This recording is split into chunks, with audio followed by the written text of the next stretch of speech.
رب اشرح لي صدري ويسر لي أمري واحلل عقدة من لساني يفقه قولي. رب اشرح لي صدري ويسر لي أمري.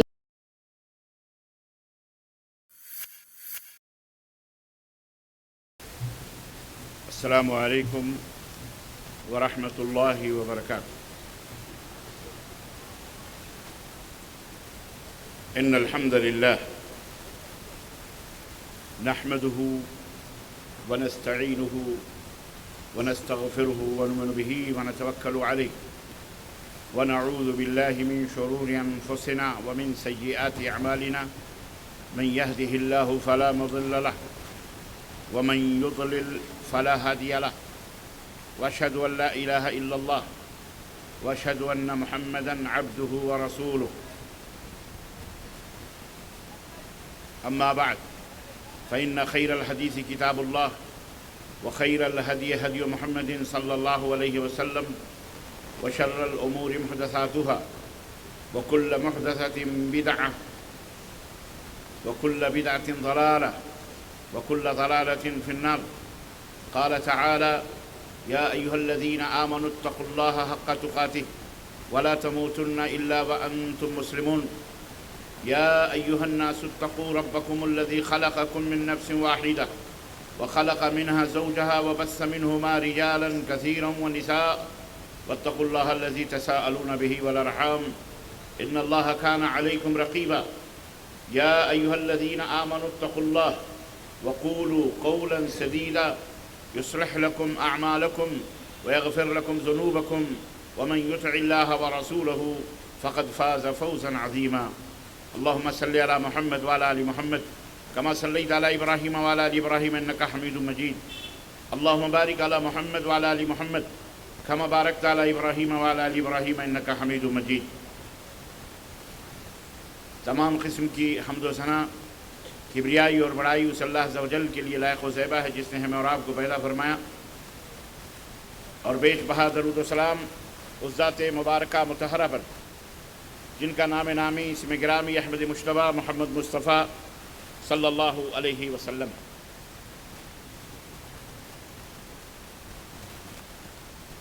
معزز علماء کرام، سامعین اعظام، نوجوان دوستوں، بزرگوں اور بھائیوں اور قابل احترام اسلامی ماؤں اور بہنوں اور عزیز بچوں، آج بتاریخ 29 دسمبر سن 2023 عیسوی کے اس اجلاس عام میں جو شہر بھوپال ادب و ثقافت، تہذیب و تمدن، علم و شعور اور آگہی کی سرزمین کے اوپر نوجوانان بھوپال نے منعقد کیا ہے، اس ادبی، تعلیمی، تاریخی، ثقافتی، تہذیبی، تمدنی، علمی شہر کے اندر جس موضوع پر مجھ ناچیز کو گفتگو کرنے کا حکم ملا ہے وہ موضوع ہے اللہ کا خوف اور ہم. اللہ عز و جل سے دعا ہے کہ اللہ تبارک و تعالی ہمیں اور آپ کو کہنے اور سننے سے زیادہ عمل کرنے کی توفیق عطا فرمائے،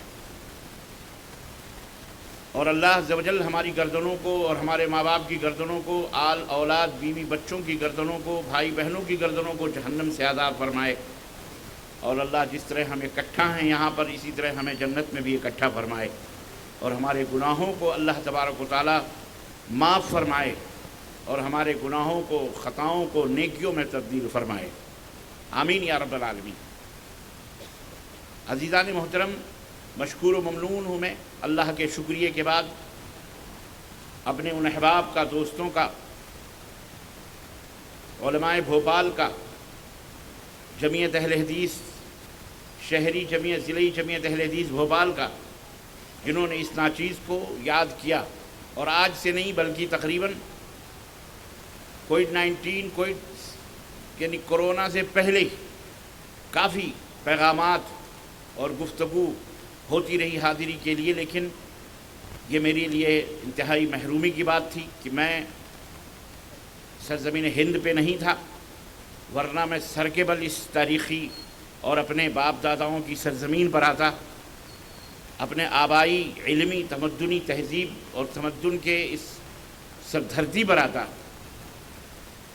اور علامہ نواب صدیق حسن خاں قنوجی بھوپالی نواب والا جاہ کے اس دھرتی پر آتا جہاں سے توحید و سنت کی کرنوں نے، توحید و سنت کی روشنیوں نے صرف بھارت ہی نہیں بلکہ عالم اسلام کو منور و مجلہ کیا۔ گاہے گاہے باز خاں قصہ پارینہ را، وہ قومیں جو اپنے آبا و اجداد کی تاریخ کو بھلا دیتی ہیں، یہ بات اچھی طرح سے یاد رکھو اہالیان بھوپال، اور بالخصوص نواب صدیق حسن خاں رحمۃ اللہ علیہ کی روحانی اولاد، روحانی بیٹوں، یہ بات یاد رکھو کہ جو قومیں اپنے آبا و اجداد کی تاریخ کو بھلا دیتی ہیں وہ قومیں اس دنیا سے نیست و نابود کر دی جاتی ہیں، انہیں بھی تاریخ یاد نہیں رکھتی۔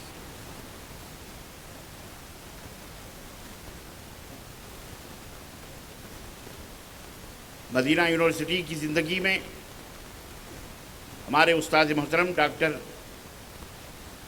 محمد ایوب امام مسجد نبوی صلی اللہ علیہ وسلم تھے۔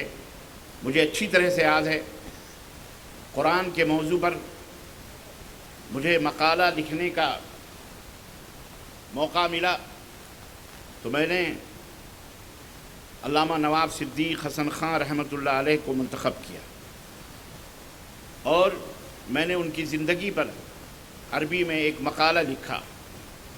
مجھے اچھی طرح سے یاد ہے جب ڈاکٹر محمد ایوب رحمہ اللہ کے سامنے جب میں نے وہ مقالہ پیش کیا اور انہوں نے پڑھا، اور اس کے بعد کچھ غلطیاں ہوتی ہیں جن کی طرف اساتذہ رہنمائی فرماتے ہیں، تو انہوں نے ایک غلطی یہ بیان کی کہ تم نے سب صحیح لکھا، لیکن یہ نواب صدیق حسن خاں، النواب صدیق حسن خاں جو عربی میں آتا ہے، کہ یہ نواب کا معنی کیا ہے، نواب کس کو کہتے ہیں عربی زبان میں، تم نے اس کی شرح نہیں کی۔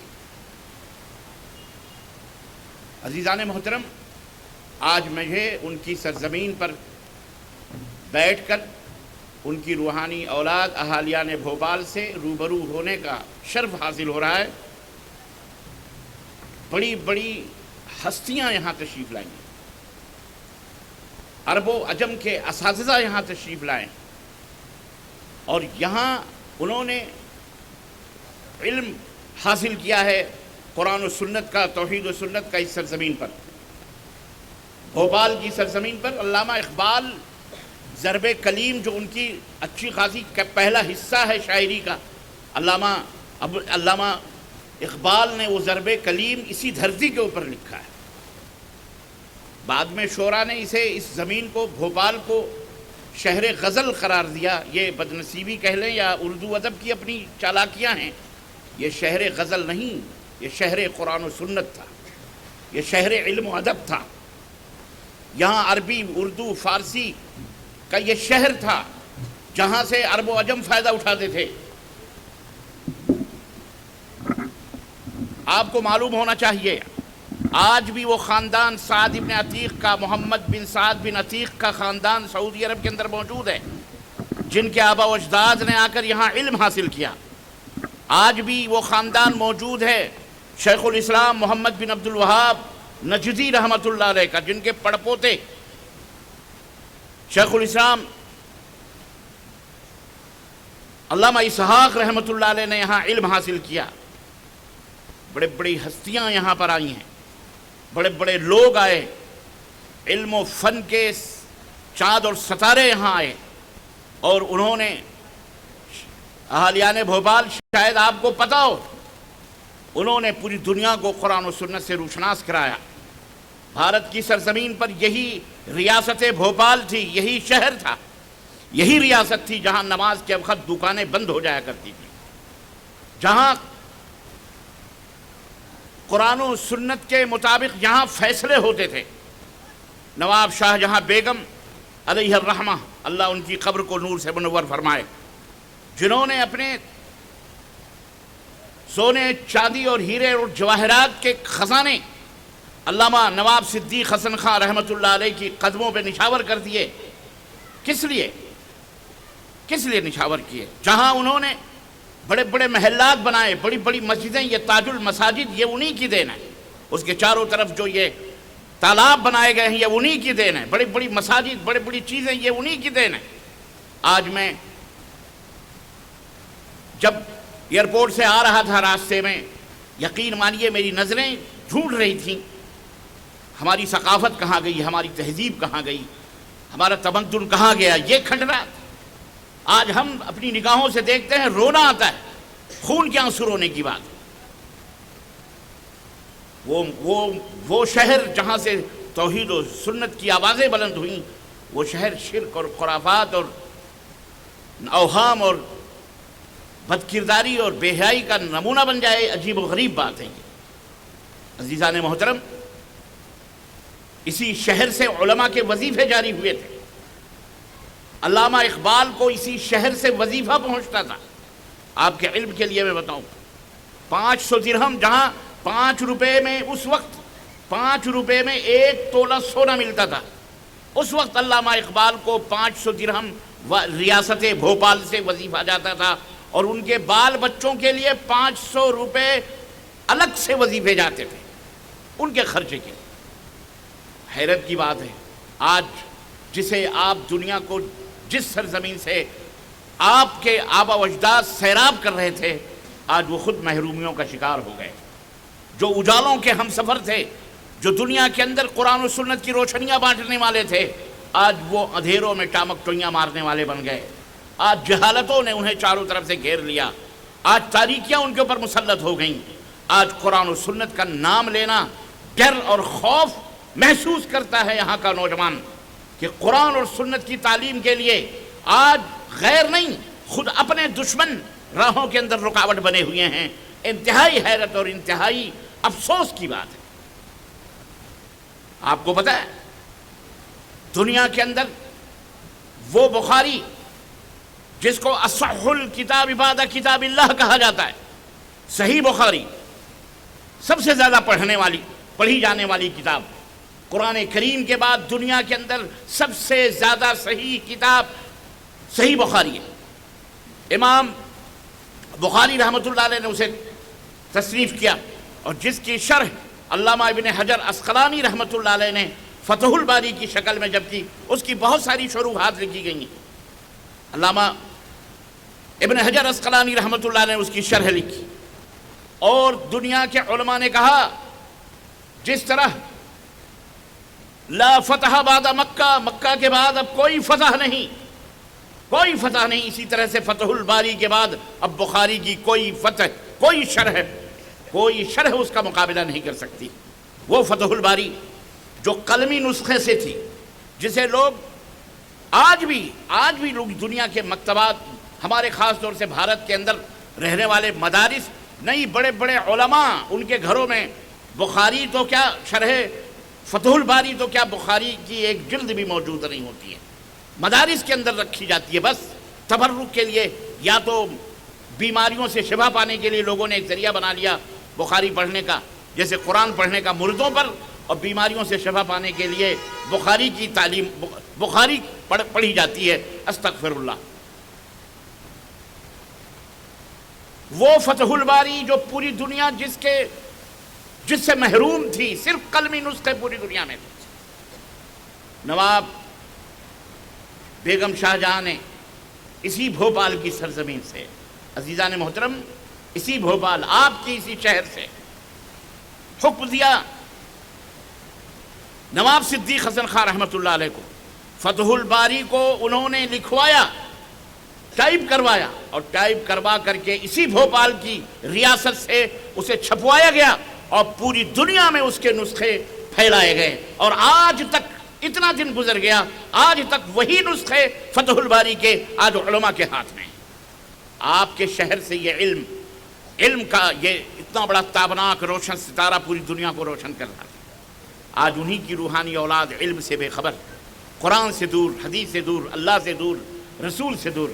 یقیناً ایک بات اچھی طرح سے یاد رکھو عزیزان محترم، دشمن جب حملہ کرتا ہے تو چھوٹی چھوٹی چیزوں پہ حملہ آور نہیں ہوتا، چھوٹے چھوٹی بستیوں کو نہیں بٹاتا، چھوٹے چھوٹے قریوں کو نہیں لوٹتا، چھوٹے چھوٹے علاقوں کو وہ فتح نہیں کرتا، بلکہ اس کی یہ کوشش ہوتی ہے کہ جو سب سے بڑا قلعہ ہے سب سے پہلے اسے سر کر لیا جائے، اسے فتح کر لیا جائے، اس کے بعد تو سارے قلعے اور سارے علاقے اور ساری بستیاں اور سارے گاؤں اور سارے قریے سارے سب کچھ ہمارے قبضے میں آ جائیں گے۔ آٹومیٹکلی طور پر شہر بھوپال کو ویران کیا گیا، دشمنوں سے زیادہ اپنے بھی ویرانی کا سبب بنے اور آج تک بنتے جا رہے ہیں۔ اللہ انہیں ہدایت عطا فرمائے، انہیں سوجھ بوجھ عطا فرمائے۔ واللہ میں تاریخ کیا بتاؤں آپ کو، میرا موضوع وہ نہیں ہے، لیکن آج میرا دل بھر آیا۔ آج میں زندگی میں پہلی دفعہ بھوپال کی سرزمین پر آیا، جسے میں پڑھتا تھا، میں سوچتا تھا، میں دیکھتا تھا، میں لکھتا تھا، میں اپنے ذہن میں تصور کرتا تھا اس سرزمین کا۔ آج اللہ تبارک تعالیٰ نے یہ موقع دیا، یہ پرنور اور یہ مبارک چہرے دیکھنے کا۔ مجھے خوشی بھی ہو رہی ہے اور مجھے افسوس بھی ہو رہا ہے، غم بھی ہو رہا ہے کہ جو سمندر تھے، جو دنیا کو سیراب کرتے تھے، آج وہ کوزے میں سمٹ کر کے بیٹھے ہوئے ہیں، نہر بن چکے ہیں، بلکہ گڈھا بن چکے ہیں۔ آج ان کو کوئی پوچھنے والا نہیں، آج ان کو کوئی جاننے والا نہیں، آج ان کی آل اولاد خود تاریکیوں میں بھٹکنے لگی ہے۔ اللہ اکبر۔ عزیزان محترم، یہ بڑی افسوس کن بات ہے۔ بہرحال اللہ تعالی ہماری انہی بجھی ہوئی راکھوں میں اللہ وہ چنگاریاں پیدا کرے، جن چنگاریوں سے علم کے شعلے، قرآن و سنت کے شعلے نکلیں، جو اللہ تبارک کا قرآن اللہ ان کے ذریعے سے پورے بھارت ہی نہیں، پھر سے وہی دور، وہی زمانے اور وہی خوشبوؤں کا ماحول اور وہی تمدن اور تہذیب کی یہ نگری اللہ تعالیٰ پھر سے اسے آباد فرمائے۔ اور جس طرح ماضی میں یہ لوگوں کے لیے رشد و ہدایت کا یہ شہر تھا، اللہ قیامت تک کے لیے اس شہر کو دوبارہ رشد و ہدایت کا شہر بنائے اور اسے پوری دنیا کے لیے اللہ تبارک تعالیٰ مرکز ہدایت اور مرکز علم و عرفاں بنائے۔ بولو آمین۔ لیکن یہ مجھے بھی پتہ ہے، یہ صرف دعاؤں سے یہ مسئلہ حل ہونے والا نہیں ہے، بلکہ دعاؤں کے ساتھ جد و جہد اور کوشش بھی، کیونکہ من زرع حسد ومن جد وجد، جو کوشش کرتا ہے وہ پاتا ہے، اور جو کھیت کو بوتا ہے وہی کاٹتا ہے، وہی فصل کو کاٹتا ہے۔ اس کے لیے جد و جہد اور اس کے لیے محنت، کوشش اور اس کے لیے سعی کی ضرورت ہے، اور اللہ تبارک و تعالیٰ کے اوپر بھروسہ اور توکل کی ضرورت ہے، اور کثرت کے ساتھ دعا اور استغفار کی بھی ضرورت ہے کہ اللہ پھر سے اس سرزمین بھوپال کو علم و معرفت کا شہر بنا، اور اللہ تعالیٰ یہاں سے علم و ادب کی اور اسی طرح قرآن و سنت کی خوشبوئیں پھوٹیں، جو پورے اقطار عالم کو پھر سے اپنی خوشبوؤں سے معطر کریں۔ آمین یا رب العالمین۔ الغرض آج میرے لیے بڑی خوشی کی بات ہے کہ میں یہاں پہ آپ حضرات کی خدمت میں حاضر ہوں۔ خواتین بھی ہیں، آپ بھی ہیں۔ چند باتیں مختصر انداز میں آپ حضرات کی خدمت میں رکھوں گا، اس کے بعد سوال و جواب۔ آج کا جو موضوع ہے اللہ کا خوف اور ہم، اس موضوع سے آپ سمجھ گئے ہوں گے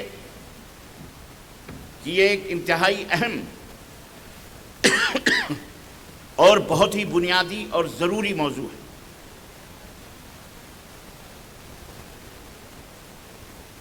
ایمان اور عقیدے سے متعلق یہ موضوع ہے، معاشرے سے متعلق یہ موضوع ہے، سماج سے متعلق یہ موضوع ہے، ہر چیز کے اندر، بلکہ تمام واجبات میں سب سے پہلا اور سب سے بڑا واجب، ضروری اللہ کا خوف اور اس کا ڈر دل کے اندر پیدا ہونا۔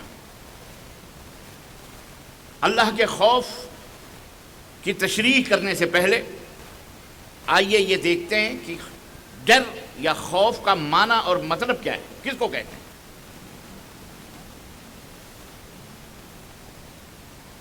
دل کی کئی کیفیات ہوتی ہیں، کئی حالتیں ہوتی ہیں۔ دل محسوس کرتا ہے سردی کو بھی، گرمی کو بھی، خوشی کو بھی، مسرت کو بھی، غم کو بھی، ہر کیفیت دل سے گزرتی ہے۔ ڈر کس چیز کا نام ہے؟ ڈر کس کو کہتے ہیں؟ دل کی اس کیفیت کا نام ہے جو کسی نفع یا نقصان، کسی نفع کے یا ایسے ناپسندیدہ معاملے کے واقع ہو جانے کی امید سے کسی عمل کے کرنے کے بعد کوئی ناپسندیدہ چیز اسے محسوس، غم لاحق ہو اسے، اسی کا نام خوف ہے، وہ ڈر۔ مثال کے طور پر چھری سبزی کاٹنے یا پھل فروٹ کاٹنے کے کام آتی ہے۔ آپ نے چھری اٹھائی پھل کاٹنے کے لیے، لیکن یہ خوف آپ کے دل کے اندر پیدا ہوا کہ کہیں ایسا نہ ہو کہ یہ چھری سے ہم پھل تو کاٹ رہے ہیں، کہیں میرا ہاتھ کٹ جائے۔ اس کا نام ہے خوف۔ ناپسندیدہ چیز کے واقع ہونے کا نام یہی خوف ہے۔ کسی عمل سے کوئی ناپسندیدہ چیز واقع نہ ہو جائے، اسی کا نام کیا ہے؟ خوف ہے۔ اللہ رب العزت کا خوف، اس کا مطلب کیا ہے؟ اس کا معنی کیا ہے؟ سیدھی سی بات ہے، بہت چھوٹی سی بات ہے۔ اللہ کی ناراضگی کا ڈر، اللہ ناراض نہ ہو جائے، اللہ ناراض نہ ہو جائے۔ وہ لوگ جو اس بات سے ڈرتے ہیں کہ ہمارے کسی عمل سے، ہمارا کوئی عمل اللہ تبارک و تعالیٰ کو ناپسند نہ ہو جائے، ایسا کوئی ہمارا کیریکٹر، ایسی کوئی بات ہماری زبان سے نہ نکلے جس سے اللہ تبارک و تعالیٰ ناراض ہو جائے۔ اور ظاہر ہے کہ ایک مومن اللہ کی ناراضگی سے ڈرتا ہے، ناپسند کرتا ہے کہ اللہ ناراض نہ ہو۔ اسی کا نام اللہ کا خوف ہے۔ اسی خوف کی وجہ سے اللہ نے جن باتوں کے کرنے کا اسے حکم دیا وہ کرتا ہے، اور جن باتوں سے رکنے کا حکم دیا ہے اسے وہ رکتا ہے۔ یہ ڈر عام طور پر سب کے ساتھ ہوتا ہے، سب کے دل کے اندر ہوتا ہے، لیکن اس ڈر، اس خوف کی دو حالتیں ہیں۔ یہ ڈر یا تو محبت کے ساتھ ہوگا یا نفرت کے ساتھ ہوگا۔ آدمی سانپ سے بھی ڈرتا ہے، آدمی سانپ سے بھی ڈرتا ہے، بچھو سے بھی ڈرتا ہے، اپنے دشمن سے بھی ڈرتا ہے۔ اب کوئی شخص اگر یہ سوچتا ہے کہ یہ بھی ڈر ہے، تو اس ڈر میں اور اللہ کے ساتھ جو ڈر ہے، اس میں کہیں ایسا تو نہیں کہ ہم اگر سانپ سے ڈرتے ہیں تو یہ بھی شرک ہے، اللہ سے ڈرنا چاہیے؟ کہیں ایسا تو نہیں کہ اللہ سے ڈرنا یہ عبادت ہے تو ہم دوسری چیزوں سے ڈرتے ہیں، کہیں اس عبادت میں شرک نہ ہو؟ ایک بات اچھی طرح سے یاد رکھیں، اللہ سے ڈرنے اور سانپ اور بچھو سے ڈرنے یا دشمن سے ڈرنے کے درمیان فرق ہے۔ بندہ سانپ اور بچھو سے ڈرتا ہے ناپسندیدگی کی وجہ سے، نقصان کی وجہ سے، نفرت کی وجہ سے۔ وہ سانپ سے محبت نہیں کرتا، وہ شیر سے محبت نہیں کرتا، وہ بچھو سے محبت نہیں کرتا، وہ نقصان اور خسارے سے محبت نہیں کرتا، وہ جناب عالی پانی میں ڈوبنے سے محبت نہیں کرتا، وہ کسی چیز کے نقصان پہنچانے سے کیا کہتے ہیں محبت نہیں کرتا، بلکہ مع الکراہہ، ناپسندیدگی، نفرت سے۔ سانپ سے ڈرتا ہے نفرت کی کرتے ہوئے، شیر سے ڈرتا ہے نفرت کرتے ہوئے، بچھو سے ڈرتا ہے نفرت کرتے ہوئے، ہے کہ نہیں؟ مثال کے ذریعے یہ سمجھو۔ اور ایک ڈرنا ماں سے ہوتا ہے، ایک ڈرنا باپ سے ہوتا ہے۔ بیٹا بار بار آپ آفس میں بیٹھے ہوئے ہیں یا دوستوں کے جھرمن میں بیٹھے ہوئے ہیں، رات کے 9 بج رہے ہیں، بار بار آپ گھڑی دیکھتے ہیں، کیا بات ہے؟ دوست پوچھتے ہیں کیا بات ہے، کیوں دیکھ رہے ہو گھڑی، بار بار کیوں دیکھ رہے ہو؟ آپ اپنی زبان سے کہتے ہیں ابو انتظار کر رہے ہوں گے، مما انتظار کر رہی ہوں گی، امی ناراض ہو جائیں گی، ابو ناراض ہو جائیں گے۔ آپ کو اپنے ماں سے بھی ڈر ہے، آپ کو اپنے باپ سے بھی ڈر ہے، لیکن یہ ڈر مجھے کوئی دنیا کا مائی کا لال بتائے کیا یہ ڈر محبت والا ڈر ہے یا نفرت و عداوت والا ڈر ہے؟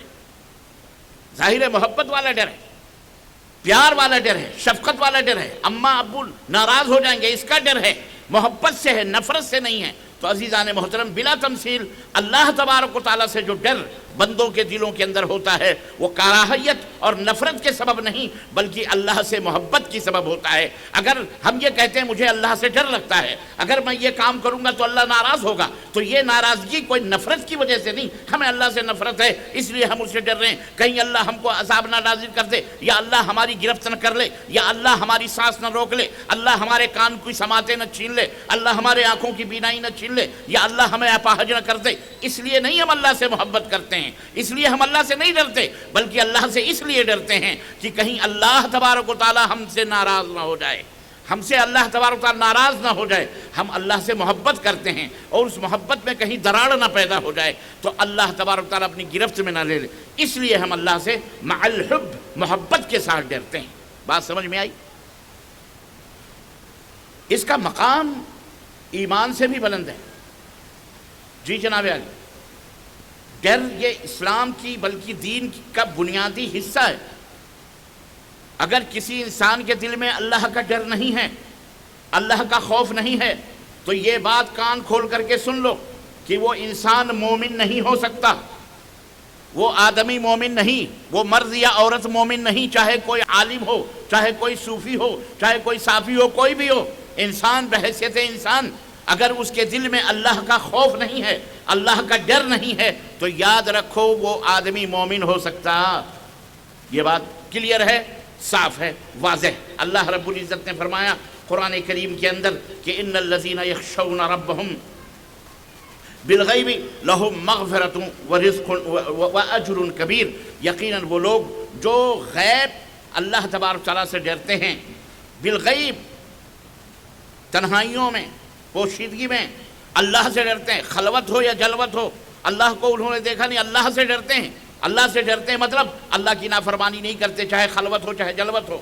آپ دنیا کے بھیڑ میں رہیں، آپ جو ہے اپنی کمرے کے اندر بند کمرے میں رہیں، وہ جو لوگ اللہ سے ڈرتے ہیں اللہ فرماتا ہے کہ ان کے لیے بہت زیادہ مغفرت ہے اور ان کے لیے بہت زیادہ اجر دنیا کے اندر بھی ہے اور آخرت کے اندر بھی ہے۔ المؤمنون، اللہ رب العزت نے فرمایا قرآن کریم کے اندر کہ اے لوگو، شیطان تمہیں ڈراتا ہے، شیطان تمہیں ڈراتا ہے، شیطان تمہیں بہکاتا ہے، شیطان تمہارے دلوں کے اندر خوف ڈالتا ہے، تو اس شیطان سے مت ڈرو، فلا تخشوہم، ان شیاطین سے مت ڈرو، واخشونی، مجھ سے ڈرو۔ جب میرا خوف، میری خشیت تمہارے دل کے اندر آ جائے گی تو پھر شیطان تمہیں نہ بہکا سکتا ہے، نہ تمہیں بہلا سکتا ہے، نہ تمہیں پھسلا سکتا ہے، نہ تمہیں کوئی نقصان پہنچا سکتا ہے۔ بلکہ اللہ رب العزت فرمایا کہ جو لوگ وخافونی ان کنتم مؤمنین، اگر تم مومن ہو تو صرف مجھ سے ڈرو۔ اس آیت کریمہ سے یہ پتہ چلتا ہے کہ اللہ سے ڈرنا یہ در حقیقت ایمان کی علامت ہے، اللہ سے ڈرنا یہ اسلام کی نشانی ہے، اللہ کا خوف دلوں میں رکھنا یہ ہمارے اوپر واجب ہے اور فرض ہے۔ اسی لیے اللہ تبارک و تعالیٰ، ایک بات اور بتاؤں، کہیں کہیں اللہ نے لفظ خوف استعمال کیا ہے، فخافونی، کہیں کہیں مجھ سے ڈرو، کہیں کہیں اللہ تبارک و تعالیٰ نے خشیت کا لفظ استعمال فرمایا، ڈر کے معنی میں، لا تخشوہم، ان سے مت ڈرو، واخشونی، مجھ سے ڈرو۔ کہیں اللہ تبارک و تعالیٰ نے نظر کا، انذار کا لفظ استعمال فرمایا۔ اللہ نے قرآن کریم میں اپنے نبی کی شان بیان فرمائی۔ اللہ رب العزت نے ارشاد فرمایا انا ارسلناک شاہدا ومبشرا ونذیرا، اے میرے حبیب ہم نے شاہد اور بشارت دینے والا، گواہی دینے والا آپ کو بنا کر بھیجا، ونذیرا، اور اللہ تبارک تعالیٰ سے ڈرانے والا بنا کر کے بھیجا ہے۔ تو یہ تمام سب جملے، اور کہیں تقویٰ کا لفظ آیا، تقویٰ کے معنی میں بھی ڈرنا ہوتا ہے۔ یا ایھا الذین آمنوا اتقوا اللہ حق تقاتہ، اے وہ لوگوں جو ایمان لائے ہو، اللہ سے ڈرو جیسا کہ ڈرنے کا حق ہے۔ ولا تموتن الا وانتم مسلمون، اور جب تم اس دنیا سے جاؤ تو تمہارے دل کے اندر اسلام ہو، اسلام۔ تو یہ تقویٰ ایمان سے بھی بلند ہے۔ آدمی دیکھو، اسلام ہے، ایمان ہے، احسان ہے، اور احسان ہی کے درجے میں تقوی ہے۔ اللہ کا ڈر، اللہ کا خوف، حق تقاتہ ہی، جیسا کہ اللہ سے ڈرنے کا حق ہے۔ جب یہ آیت کریمہ نازل ہوئی، صحابہ کرام نے کہا، اے اللہ کے رسول، آپ ہمیں یہ بتائیے کہ ہم اللہ سے کتنا ڈریں، اللہ کا کتنا حق ہے ڈرنے کا، کیسے ڈریں کہ اللہ کا حق پورا ہو جائے۔ دو باتیں یہاں میں آپ حضرات کی توجہ چاہوں گا خاص طور سے۔ اللہ رب العزت نے جب یہ بات سنی، اللہ کے نبی سے سوال ہوا، سورہ تغابن میں اللہ نے فرمایا فاتقوا اللہ ما استطعتم، مسئلے کو آسان کر دیا، سلوشن بھیج دیا اپنے نبی کی خدمت میں، اور کہا، اے میرے نبی آپ سے پوچھتے ہیں اللہ سے ڈرو، کتنا ڈریں؟ فاتقوا اللہ ما استطعتم، اللہ سے اتنا ڈرو جتنی تمہاری طاقت ہے، طاقت بھر اللہ سے ڈرو۔ بہت پیاری بات ہے یہ۔ اور سنو، کوئی یہ نہ کہے کہ نماز پڑھنے کی مجھے طاقت نہیں ہے، روزہ رکھنے کی مجھے طاقت نہیں ہے، حج کرنے کی مجھے طاقت نہیں ہے، جھوٹ نہ بولنے کی مجھے طاقت نہیں ہے، شراب نہ پینے کی مجھے طاقت نہیں ہے، سگریٹ، بیڑی، گٹکا جو چپر چپر چپڑ چپڑ کھا رہے ہو اور اپنے منہ کو گٹر بنائے ہوئے ہو اور یہ کہہ رہے ہو مجھے طاقت ہی نہیں کہ میں اس کو چھوڑوں۔ سنو، اللہ رب العزت نے قرآن کریم میں فرمایا لا یکلف اللہ نفسا الا وسعہا، اللہ نے جو بھی حکم دیا ہے قرآن کریم کے اندر، رسول کی زبانی ہو یا اپنی زبانی، جو بھی بات بتلائی ہے، اللہ تبارک و تعالیٰ نے کسی کو اس کی طاقت سے بڑھ کر کے اس کا حکم نہیں دیا ہے، نہ ہی کسی چیز سے روکا ہے تو اس کی طاقت سے بڑھ کر کے روکا ہے، وہ کہے کہ نہیں میں تو نہیں کر سکتا، میں تو یہ نہیں کر سکتا، میں تو وہ نہیں کر سکتا، میں چوری نہیں کر سکتا، میں جھوٹ نہیں بول سکتا، میں شراب نہیں چھوڑ سکتا، میں یہ نہیں کر سکتا، میں یہ نہیں کر، نہ، اللہ رب العزت نے لا یکلف اللہ نفسا، کسی بھی انسان کو جو بھی حکم دیا گیا ہے یا جس چیز سے منع کیا گیا ہے، انسان کی طاقت، وہ انسان کا بنانے والا اللہ رب العزت انسانوں کی طاقت کو اس نے اتنا ہی اس کو حکم دیا ہے جتنا کہ وہ جھیل سکتا ہے، برداشت کر سکتا ہے۔ تو ایک بات تو یہ ہے کہ ہر جگہ اللہ رب العزت کا خوف اور تقوی یہ مطلوب ہے۔ تم مسلمان ہو گئے ہو تو بھی، ایمان لے آئے ہو تو بھی، نہ ایمان تمہیں نجات دے سکتا ہے، نہ اسلام تمہیں نجات دے سکتا ہے۔ بات بڑی پوائنٹ کی ہے، سنو، اگر اس کے ساتھ تقوی نہ ہو، اللہ کا خوف نہ ہو، اللہ کا ڈر نہ ہو، تو یاد رکھو نہ تمہیں نماز فائدہ پہنچا سکتی ہے، نہ تمہیں روزہ کا فائدہ پہنچا سکتا ہے، نہ تمہارا حج تمہیں فائدہ پہنچا سکتا ہے۔ اسی لیے اللہ تبارک و تعالیٰ نے ہر جگہ نماز کو بھی تقوی سے ملایا ہے، روزے کو بھی تقوی سے ملایا ہے۔ کتب علیکم الصیام یا ایھا الذین آمنوا، اے وہ لوگوں جو ایمان لائے ہو، کتب علیکم الصیام کما کتب علی الذین من قبلکم، تمہارے اوپر بھی روزے فرض کیے گئے جیسے کہ تم سے پہلے لوگوں کے اوپر روزے فرض تھے، لعلکم تتقون، لعلکم تتقون، تاکہ تمہارے اندر اللہ کا خوف پیدا ہو، تقوی پیدا ہو، پرہیزگاری پیدا ہو۔ بات سمجھ میں آئی؟ تقوی بذات خود، خوف بذات خود مطلوب نہیں ہے، بلکہ خوف تو ایک وسیلہ ہے اللہ کی رضا کو پانے کا، اللہ کی ناپسندیدگی سے بچنے کا، اللہ کی نافرمانیوں سے بچنے کا ایک ذریعہ ہے تقوی، ورنہ خوف بذات خود کوئی مطلوب نہیں ہے کہ آدمی بس کانپتا رہے، لرزتا رہے کونے میں کہ مجھے اللہ سے خوف ہے، شراب بھی پی رہا ہے، بدکاری بھی کر رہا ہے، زناکاری بھی کر رہا ہے، اور کہہ رہا ہے میں بڑا بھاری اللہ سے ڈرنے والا ہوں، کانپ رہا ہوں، میں لرز رہا ہوں، مجھے اللہ کا بڑا یہ نہیں ہونا چاہیے۔ بلکہ تقوی کا مطلب یہ ہے کہ جو حکم اللہ رب العزت نے دیا ہے اسے کیا جائے، اور جن باتوں سے منع کیا ہے اس سے رک جایا جائے، پرہیز کیا جائے۔ پرہیز بڑی چھوٹی سی مثال کے ذریعے میں اپنی ماؤں بہنوں کو بھی اور آپ حضرات کو بھی یہ بات بتانا چاہوں گا، اور پھر اس کے بعد بہت سارے امور اس بیچ میں آتے ہیں۔ یہ بنیادی تمہیدات ہیں، یہ بنیادی فاؤنڈیشن ہے جو میں آپ کے ذہن و دماغ میں بٹھا رہا ہوں تاکہ آنے والی باتیں آپ کے دماغ میں اچھی طرح سے بیٹھ سکیں۔ ایک ڈاکٹر، آپ سردی ہے یا زکام ہے، ڈاکٹر کے پاس آپ جاتے ہیں اور کہتے ہیں کہ مجھے دوا چاہیے، اس نے دوا لکھ کر کے دیا، 2-4 گولیاں دی، 1 ہفتے کے لیے، 3 دن کے لیے، اور کہا جا کر کے اس کو استعمال کرنا، لیکن ایک بات یاد رکھنا، یہ دوا تمہیں اسی وقت فائدہ پہنچائے گی جب تمہیں سردی ہے، کھانسی ہے، زکام ہے، تو تم ان 2-4 پرہیز ہیں ان سے بچنا، ٹھنڈے پانی سے بچنا، برف کھانے سے بچنا، آئس کریم سے بچنا، سردی سے بچنا، نہانے سے، ٹھنڈے پانی نہانے سے بچنا، یہ چند پرہیز اس نے لکھا دیے، ان چیزوں سے بچنا۔ وہی دوا ہے ایک شخص لے کے آ رہا ہے، وہی دوا ہے دوسرا زکام اور سردی کا مریض لے کے آ رہا ہے۔ ایک شخص دوا کے ساتھ ساتھ پرہیز بھی کر رہا ہے، ڈاکٹر نے جو کچھ بھی بتایا اسے وہ تمام سب چیزیں عمل کر رہا ہے، اس کے اوپر پرہیز بھی کر رہا ہے، اس کو 3 دن کے اندر شفا مل گئی۔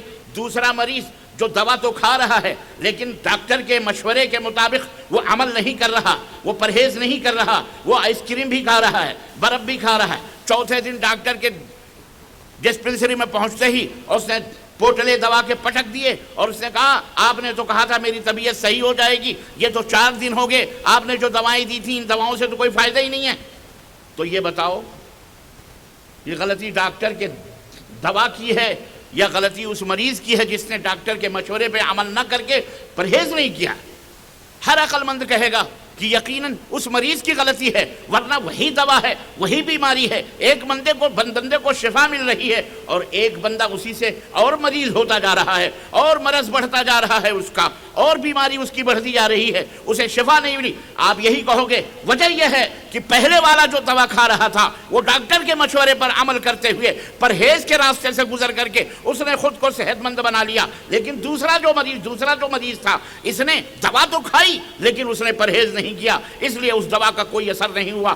بلا کسی تمثیل کے اے اہالیان بھوپال، اے مسلمانوں اور مردوں عورتوں کی جماعتیں، اے میرے نوجوان دوستوں بھائیوں اور بہنوں، آج جو تم نقشہ دیکھ رہے ہو یہی قرآن ہے، یہی دین ہے، یہی اللہ ہے، یہی رسول ہیں، یہی فرمودات ہیں۔ رب کعبہ کی قسم ہے اِنَّا نَحْنُ نَزَّلْنَا الذِّكْرَ وَإِنَّا لَهُ لَحَافِظُونَ، یہ ہمارا اعتبار کہتا ہے، ہمارا ایقان کہتا ہے، ہمارا ایمان کہتا ہے کہ قرآن جو رسول اللہ صلی اللہ علیہ وسلم پہ نازل ہوا حرف بحرف ایک ایک نقطے کے ساتھ اللہ کے فضل و کرم سے آج بھی موجود ہے اور انشاءاللہ تا صبح قیامت موجود رہے گا انشاءاللہ تبارک و تعالی۔ آج بھی موجود ہے، وہی قرآن ہے، وہی زمین ہے، وہی آسمان ہے، وہی چاند اور ستارے، وہی فضائیں، وہی ہم لوگ، وہی انسان ہیں۔ لیکن کیا بات تھی کہ وہ معزز تھے زمانے میں مسلمان ہو کر اور ہم خوار ہوئے تاریخ قرآن ہو کر۔ کیا بات ہے کہ ہم کو زمانے نے ذلیل کر دیا، ہم زمانے میں رسوا ہو گئے۔ آج ہمارا سماج، ہمارا معاشرہ کرپشن کا شکار ہو گیا، چوری ہمارے معاشرے میں، ڈکیتی ہمارے معاشرے میں، تمام قسم کی برائیاں ہمارے معاشرے میں، ہم بے ایمان ہو کے مر رہے ہیں، زبان کی تمام غلاظتیں ہمارے پاس، ہاتھ کی تمام بدعمالیاں ہمارے ساتھ، پیروں کی تمام بدعمالیاں ہمارے ساتھ جڑی ہوئی ہیں، ہمارا پیٹ حرام خوری کا مجمع بن چکا، گوڈاؤن بن چکا ہے، ہماری کان حرام چیزوں کے سننے کے عادی ہو چکے، ہماری آنکھیں فحاشی اور بے حیائی دیکھنے کے لیے بے چین و بے قرار ہوتی ہیں۔ عزیزان محترم، کیا وجہ ہے؟ وہی قرآن سب کچھ ہے، لیکن وہ کون تھے اور آج ہم کیا ہیں؟ وجہ یہ ہے کہ انہوں نے جو ترقی حاصل کی، انہوں نے جو رضی اللہ عنہم، اللہ ان سے راضی، وہ اللہ سے راضی، ورضوا عنہ کا تمغہ حاصل کیا، انہوں نے جو ترقی اور دنیا کے اندر دنیا کی رہنمائی کی، ہمارے اسلاف جنہوں نے دنیا کی قیادت کی، جن کے قدموں پر قیصر و کسریٰ کے تاج پہنچے، جن کو دیکھ کر کے کفار کے پسینے چھوٹتے تھے، جو جس طرف بھی نکل جاتے تھے فتح و کامرانی کے جھنڈے گاڑتے تھے، جہاں بھی پہنچ جاتے تھے اللہ کی رحمت و برکات کی برکھا برستی تھی۔ آج ہم جہاں پہنچ جائیں جناب علی، ہم جہاں پہنچ جائیں وہاں شادابیاں جناب علی، ہریالیاں خشکیوں میں، تریوں سمندر خشک ہو جائیں اور ہریالیاں جو ہیں خشک ہو جائیں، ویران کے ویران ہو جائیں ہم جہاں پہنچتے ہیں۔ وجہ کیا ہے؟ وجہ یہ ہے کہ انہوں نے جب اللہ تعالیٰ کے اس فرمان پر عمل کیا، وَلَا تَهْنُوا وَلَا تَحْزَنُوا وَأَنْتُمُ الْأَعْلَوْنَ إِن كُنتُم مُؤْمِنِينَ، کہ اے لوگوں غم نہ کرو، فکر نہ کرو، اگر تم مومن ہو تو تم ہی کامیاب رہو گے۔ انہوں نے یہ دوا تو لیا، ایمان کی دوا لی، ایمان کا چراغ لیا، ایمان کا پاور اپنے اندر بھرا، اور اس کے بعد یا ایھا الذین آمنوا اتقوا اللہ حق تقاتہ، جناب علی انہوں نے تقوی بھی حاصل کیا، جو اللہ کا حکم تھا کہ اے لوگو اللہ سے ڈرو، یہ اللہ کا خوف، اللہ کا ڈر تھا کہ جنہوں نے جب اپنے دلوں کے اندر جنہوں نے اپنے رکھا تو اللہ نے انہیں دنیا اور آخرت کے اندر رضی اللہ عنہم ورضوا عنہ کی بشارتیں اور خوشخبریاں سنائی. وہ جس طرف بھی نکل جاتے تھے اللہ کی رحمتوں کے سائے میں ہوتے تھے. وہ ہاتھ اٹھاتے تھے, اللہ کی قسم انہوں نے رب کے دربار میں ہاتھ بھی اٹھایا کہ بار الہ, اس چھانٹے مارتے ہوئے سمندر کے اندر میرے ایک کسی فوجی کا پیالہ لکڑی کا گر چکا ہے, اے اللہ اسے واپس کر دے. رب کعبہ کی قسم ہے, تاریخ نے ہم کو بتایا کہ ابھی دعاؤں سے ہاتھ نیچے نہیں گرے اور سمندر کی موجوں نے لا کر کے اس مجاہد کے پیالے کو دریا کے سمندر کے کنارے ڈال دیا. یہ برکتیں تھیں, یہ رحمتیں تھیں تقویٰ کی, پرہیزگاری کی. جی جناب علی. اور محمد الرسول اللہ صلی اللہ علیہ وسلم نے اپنے ماننے والوں کو اللہ کا خوف اس طرح سے ان کے دلوں کے اندر, دماغوں کے اندر رچایا اور بسایا تھا کہ مرد ہو یا عورتیں اللہ کے خوف سے کانپتے تھے, لرزتے تھے, نیک کام کرنے میں آگے اور برائیوں کے کام کرنے میں پیچھے, ایک دوسرے سے اچھائیوں میں سبقت لے جاتے تھے, اچھائیوں میں سبقت لے جاتے تھے.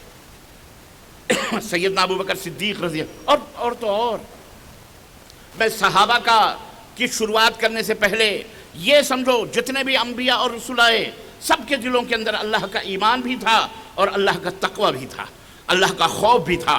اللہ کے رسول صلی اللہ علیہ وسلم کے بارے میں آتا ہے, حضرت صحابی حضرت ام المؤمنین عائشہ رضی اللہ تعالیٰ فرماتی ہیں کہ کان یصلی, اللہ کے نبی جب نماز پڑھتے تھے تو ہم اس نماز کی حالت میں آپ کے سینے سے ایسی آواز آتی تھی جیسے کھولتے ہوئے ہانڈی کے اندر پانی کھولتا ہے اور اس کی آواز آتی ہے.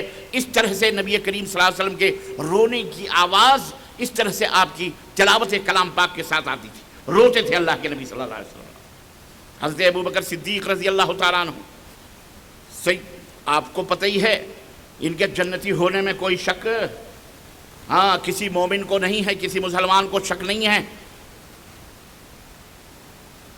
حضرت ابو بکر صدیق چڑیا کو دیکھ کے کہتے ہیں, اے چڑیا کاش تیری جگہ پر میں ہوتا, تو کھاتی ہے پیتی ہے آزاد ہے, تجھے نہ کوئی حساب دینا ہے نہ کوئی کتاب دینا ہے, کاش میں ہوتا تیری جگہ پر اور میں حساب و کتاب سے بچا ہوتا. یہ خوف تھا اللہ تعالیٰ کا. اتنی جنتوں کی بشارتیں پانے کے باوجود بھی اللہ کا اتنا ڈر تھا. حضرت عمر بن خطاب کہتے ہیں کاش میں کوئی میڈھا ہوتا تاکہ اسے ذبح کر کے لوگ کھا لیتے, نہ کوئی حساب نہ کوئی کتاب. کاش میں ہوتا, انسان نہ ہوتا, کیونکہ مجھے تو حساب و کتاب کے, مجھے تو پل صراط سے بھی گزرنا ہے, حساب و کتاب کے مرحلے سے بھی گزرنا ہے. یہ کون کہہ رہا ہے؟ آپ غور کر رہے ہیں یہ کون کہہ رہا ہے؟ یہ نبی کائنات صلی اللہ علیہ وسلم کے خسرے محترم بھی ہیں. یہ وہ ہیں کہ رہتے زمین پر تھے لیکن ام المومنین عائشہ فرماتی ہیں مدنی تاجدار کے سر مبارک میری گود میں ہوتے تھے, آیت کریمہ عمر کی رائے پر میرے آنگن میں اترا کرتی تھی. اللہ اکبر. یہ وہ ہستیاں تھیں کہ نبی نے جن کی شان یہ بدلائی کہ عمر جس گلی سے گزرتا ہے شیطان وہ گلی چھوڑ دیتا ہے. یہ خوف تھا, اللہ تعالیٰ کا ڈر تھا. حضرت عمر بن خطاب کہتے ہیں نہرف مجھ اذا ناد مناد یوم القیامہ, اگر پکارنے والا قیامت کے دن یہ پکارے کہ اللہ تعالیٰ نے سر محشر سب کو جنت میں جانے کا حکم دیا ہوا ہے سوائے ایک آدمی کے, تو میں انی اخاف اللہ, میں اللہ سے ڈرتا ہوں کہ کہیں وہ ایک جو جہنم میں جانے والے کا حکم دیا گیا ہے کہیں وہ میں بندہ تو نہیں. یہ خوف تھا. یہ کون لوگ تھے؟ اللہ اکبر. جن کے لیے جنت گارنٹیڈ تھی, ضمانت تھی, مضمون تھی.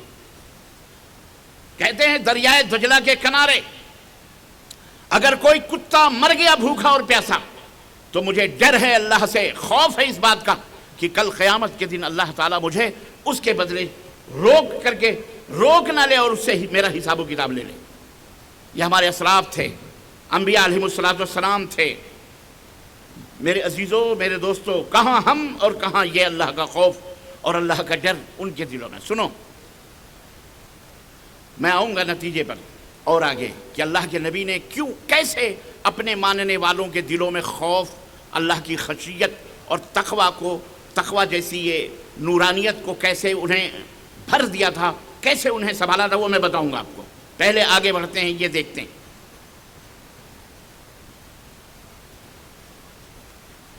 یہ سوچتے ہیں ہم غور کریں آپ کہ سب سے بڑا تقوی کیا ہے؟ اللہ تعالیٰ نے فرمایا یا ایھا الذین آمنوا، اے وہ لوگوں جو ایمان لائے ہو، اتقوا اللہ، ڈرو اللہ تعالیٰ سے جیسا کہ ڈرنے کا حق ہے۔ اللہ کا کیا؟ جیسا کہ ڈرنے کا حق ہے، اللہ سے ڈرنے کا حق ہے، مطلب ایسے ڈرو کہ کہیں اللہ کا حق مجروح نہ، کہیں اللہ کا حق نہ مارا جائے، ہے نا؟ بولو، اللہ کا حق نہ مارا جائے۔ مسلمانوں دھیان سے سنو میری ماؤں بہنوں، یہ بات جلدی کوئی بتاتا نہیں ہے اور نہ یہ راز کسی کے اوپر کھولتا ہے۔ آدمی یہ سوچتا ہے کہ نماز پڑھ لینا بہت بڑا تقوی ہے، روزہ رکھ لینا بہت بڑا تقوی ہے، لمبی لمبی داڑھیاں رکھ لینا بہت بڑا تقوی ہے، امامے باندھ لینا بہت بڑا تقوی ہے، ہزاروں کا مجمع لاکھوں کا کھڑا کر کے اور جناب علی اللہ رسول کی بات بتا دینا یہ بہت بڑا تقوی ہے۔ لوگ یہ سوچتے ہیں یہ بہت بڑا تقوی ہے، کسی مہمان کو، کسی آدمی کو کھانا کھلا دیا جائے، کسی غریب کی مدد کر دیا جائے، بیوہ کی مدد کی جائے، یتیموں کے سروں پہ ہاتھ رکھ دیا جائے، دارالعلوم بنا لیا جائے، بڑی بڑی مسجدیں بنا لی جائیں، یہ بہت بڑا تقوی ہے۔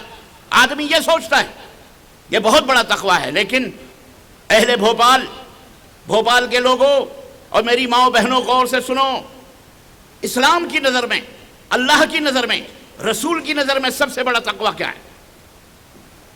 یہاں ڈنڈی ماری ہوئی ہے شیطان نے، یہ نہیں کوئی بتائے گا آپ کو، یہ ہم جیسے دیوانے ہی بتائیں گے، ہم جیسے گالیاں کھانے والے ہی بتائیں گے، ہم جیسے مخالفتوں کا سامنا کرنے والے ہی بتائیں گے، یاروں کی بد زبانیوں کو سہنے والے ہی بتائیں گے کہ سب سے بڑا تقوی کیا ہے۔ یہ شہادت گہے الفت میں قدم رکھنا ہے۔ لوگ آسان سمجھتے ہیں مسلمان ہونا، سنو غور سے، یہ نقطہ دماغ میں بٹھا لینا، اور جہاں تک میری آواز جا رہی ہے، جو لوگ بھی ہماری آواز سن رہے ہیں، اور آنے والی نسلوں کو بھی یہ بتا دینا، آپ اپنے بال بچوں کے دماغوں میں بھی، یہ کوئی ملا مولوی کی بات نہیں ہے، یہ رب کے قرآن کی بات ہے، محمد الرسول اللہ صلی اللہ علیہ وسلم کے فرمان کی بات ہے۔ حضرت معاذ بن جبل رضی اللہ تعالیٰ عنہ، متفقون علیہ، صحیح بخاری اور صحیح مسلم کی حدیث، نبی کریم صلی اللہ علیہ وسلم کے پیچھے آپ کی ایک گدھیہ تھی، اسی کے اوپر بیٹھے ہوئے تھے۔ اب کوئی یہ نہ کہے کہ نبی صلی اللہ علیہ وسلم بھی گدھے کی سواری کرتے تھے۔ بھارت کے لوگوں، بھارت کے اندر تو گدھے کو ناپسند سمجھا جاتا ہے، گدھے کی سواری کو ناپسند کیا جاتا ہے، اسی لیے تمہیں سائیکل بھی نصیب نہیں۔ عرب گدھے کی سواریاں کرتے کرتے چارٹرڈ فلائٹوں کے اوپر گھوم رہے، اللہ نے دولتوں کے انبار ان کے زمینوں سے نکالے ہوئے ہیں، اور تم فقیر اور ہم فقیر کے فقیر ہی ہیں۔ شادی بیاہوں میں طلب کرتے ہیں، ان کو کار چاہیے، ہیں؟ کرتے ہو کہ نہیں کرتے ہو؟ بھوپال کے لوگوں مانگتے کہ نہیں مانگتے؟ ہم کو کار چاہیے، بڑے بیکار ہیں ہم، اس لیے ہمیں کار دے دو، ہمیں راڈو گھڑی دے دو، کیونکہ ہمارے فقیر ہیں ہم، ہمارے ماں باپ نے ہمیں گھڑی نہیں پہنائی۔ اور بے غیرتی کی تو حد ہے۔ کیسے یہ آدمی، یہ دولہا یا دولہے کے گھر والے دلہن کے سامنے جاتے ہوں گے وہ چارپائی لے کر جو اپنے ماں باپ کے گھر سے لے کے آئی، ابے بے شرمو، ڈوب مرو چلو بھر پانی میں، واللہ پنبا کجا کجا نہم تن ہما داغ داغ، ڈوب مرو چلو بھر پانی میں۔ او صوفے اور چارپائیاں دلہن کے کندھے پر لاد کر لانے والوں، دلہن آ رہی ہے کار کے ساتھ، جہیز لا رہی ہے گاڑیاں بھر بھر کر کے، کہاں جا رہے ہیں؟ دولہے کے گھر جا رہے ہیں۔ کس کے گھر سے؟ زینب بی بی کے گھر سے جا رہے ہیں۔ کس کے؟ سلیم بابا کے گھر پہ۔ معذرت کے ساتھ کسی کا نام ہو سکتا ہے، مجھے نہیں معلوم، ہاں نہیں کوئی جا کر کے پولیس کو کہے صاحب انہوں نے ہمارا نام لے کر کے مجلس میں ہماری بے عزتی کی ہے۔ ایسے سے لوگ ہیں، یہ بھی ہندوستان ہے، امپاسبل، سب چیز یہاں امپاسبل ہے۔ ہواؤں کے خلاف بھی آپ جا کر کے نا رپٹ لکھا سکتے ہیں، ایف آئی آر درج کرا سکتے ہیں۔ جی جناب، بکری کے خلاف، جانور، حیوان، ہم تو انسان ہیں۔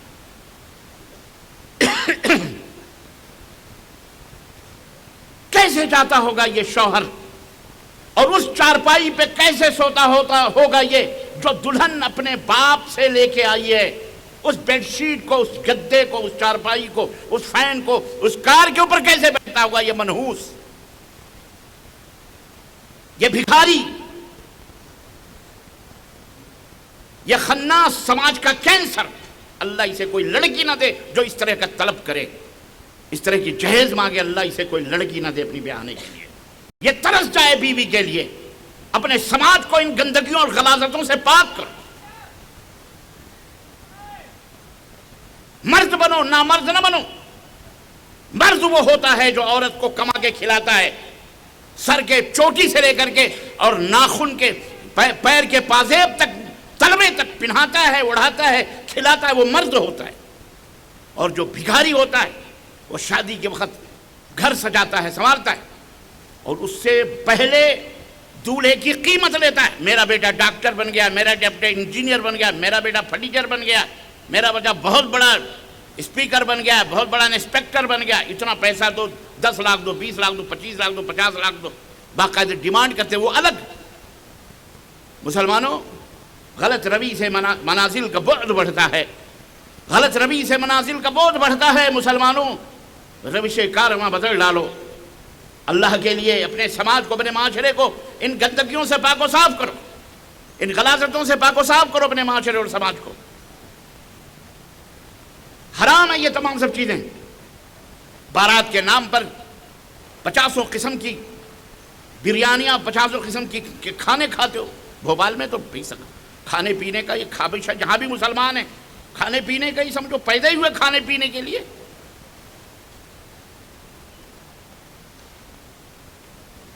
72 قسم کی مٹھائیاں، حیدرآباد ہو، بھوپال ہو، لکھنؤ ہو، دلی ہو، استغفر اللہ استغفر اللہ۔ یہ مسلمان ہیں جنہیں دیکھ کے شرمائے یہود۔ شادیوں کو آسان کرو، اب تمہیں کہیں طوائفوں کے اڈے نہیں ملیں گے، اس کے لیے یونیورسٹیز اور کالجز کافی ہیں، جہاں چہروں کے حجاب بھی نوچ کر کے پھینکے جانے کی ترکیبیں بتائی جا رہی ہیں اور کھینچے جا رہے ہیں، کیونکہ نہ تمہارے پاس کوئی اسکول ہے، نہ تمہارے پاس کوئی کالج ہے، نہ تمہارے پاس کوئی یونیورسٹی ہے۔ مجھے بتاؤ بھارت کے لوگوں، خاص طور سے بھوپال کے لوگوں، تمہارا کوئی ہاسپٹل ہے، تمہاری کوئی یونیورسٹی ہے جہاں تمہاری لڑکیاں حجاب کے ساتھ، پردے کے ساتھ انجینئر بن سکیں، ڈاکٹر بن سکیں، سی اے بن سکیں، بیرسٹر بن سکیں، ایڈوکیٹ بن سکیں، یا عالمہ فاضلہ ہے؟ کوئی یونیورسٹی تمہارے پاس؟ کیوں نہیں؟ بڑے بڑی بلڈنگیں بناتے ہو، بڑے بڑے کارخانے بناتے ہو، بڑی بڑی دولتیں کماتے ہو، کیوں نہیں سوچتے؟ کون سوچے گا یہ؟ میں بلا تفریق مذہب و ملت بات کر رہا ہوں۔ بڑے فخر کرنے والے موجود ہیں صاحب، ہم تو سینہ ٹھوک کے ہماری جنت ہمارے باپ کی ہم لے لیں گے۔ پتہ چلے گا جب جاؤ گے میدان قیامت میں جنت کس کو ملتی ہے، کس کو نہیں ملتی۔ کیوں نہیں ہمارے پاس ایسی کالجز اور یونیورسٹی ہماری بہنوں کے لیے، بیٹیوں؟ لڑکے تو دنیا میں کہیں بھی جا کے پڑھ سکتے ہیں، لیکن ہمارے بہنوں بیٹیوں کے لیے کیوں نہیں؟ کیوں نہیں میٹرنٹی ہاسپٹل ہے؟ پیٹوں کو چاک کر کر کے بچوں کو نکال کر 2-3 بچوں تک محدود کر دیا جاتا ہے۔ ہم وہ قوم نہیں ہیں جو اس خوف سے بچے نہ پیدا کریں کہ ان کو کھلائے گا اور پلائے گا کون۔ ہمارے اللہ نے ہمارے رزق کی ذمہ داری لی ہے اور فرمایا نحن نرزقکم وإیاہم، ہم تمہیں بھی کھلاتے ہیں اور انہیں بھی پلاتے ہیں، انہیں بھی کھلاتے ہیں۔ تم کون ہوتے ہو کھلانے پلانے والے؟ بے غیرت۔ بچے تو ہوئی اچھے اور دونوں ٹپک گئے تو پھر کون اچھا؟ پھر رہ جانا تم میاں بیوی کچا۔ اب تو ڈیٹ بھی نکل گئی، عمر بھی نکل گئی، اب تو ہے ہی نہیں کچھ، کیا کرو گے پھر؟ اللہ کے رسول صلی اللہ علیہ وسلم کے ماننے والوں، خود جینا سیکھو۔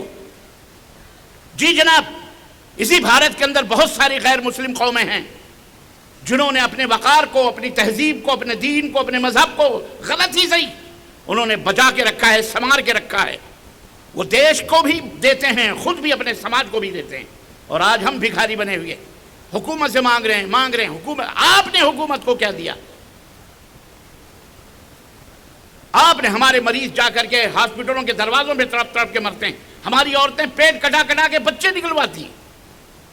ہمارے پاس میٹری ہاسپٹل نہیں، کوئی ایسی بہترین ڈاکٹر نہیں جو نارمل طریقے سے ڈلیوری کروا سکے، اور جن کو اللہ نے توفیق دی ہے وہ ڈاکٹر نہیں، وہ تو ڈاکو بنے ہوئے ہیں، اللہ انہیں ہدایت عطا فرمائے۔ پیسے کی لالچ اور ہوس ہمیں اس طرح سے ستا رہی ہے۔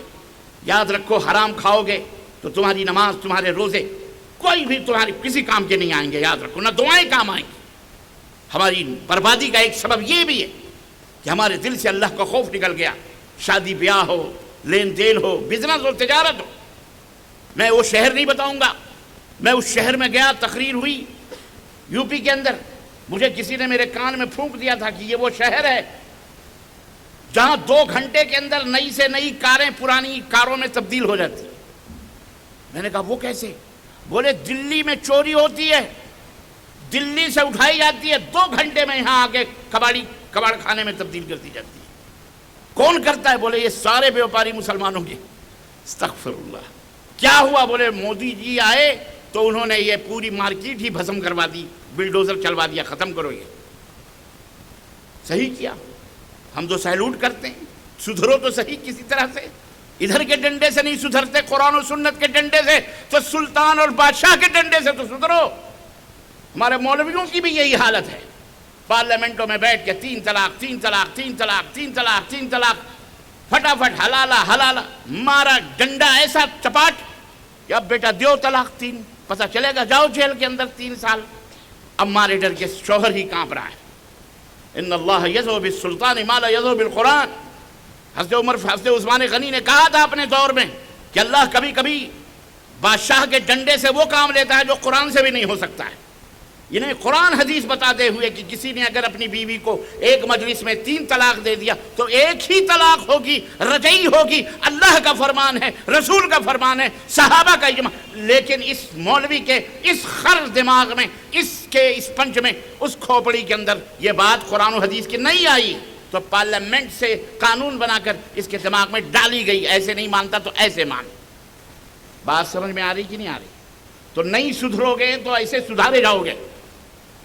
اگر آپس میں اصلاح نہیں کرو گے، آپس میں ایسا ماحول نہیں بناؤ گے، آپس میں اپنے آنے والی نسلوں کا اہتمام نہیں کرو گے، تو دیکھو تمہارے سامنے یہ قبریں، یہ خانقاہیں، یہ بڑی بڑی بلڈنگیں، یہ قلعے اور یہ حویلیاں، یہ فلانی جو ہے کیا کہتے ہیں محلات تمہارے سامنے ہیں، مٹ گئے، چلے گئے، ختم ہو گئے، کوئی نام لینے والا نہیں ہے ان کا، ویران ہیں، کوئی ان کو آباد کرنے والا نہیں ہے۔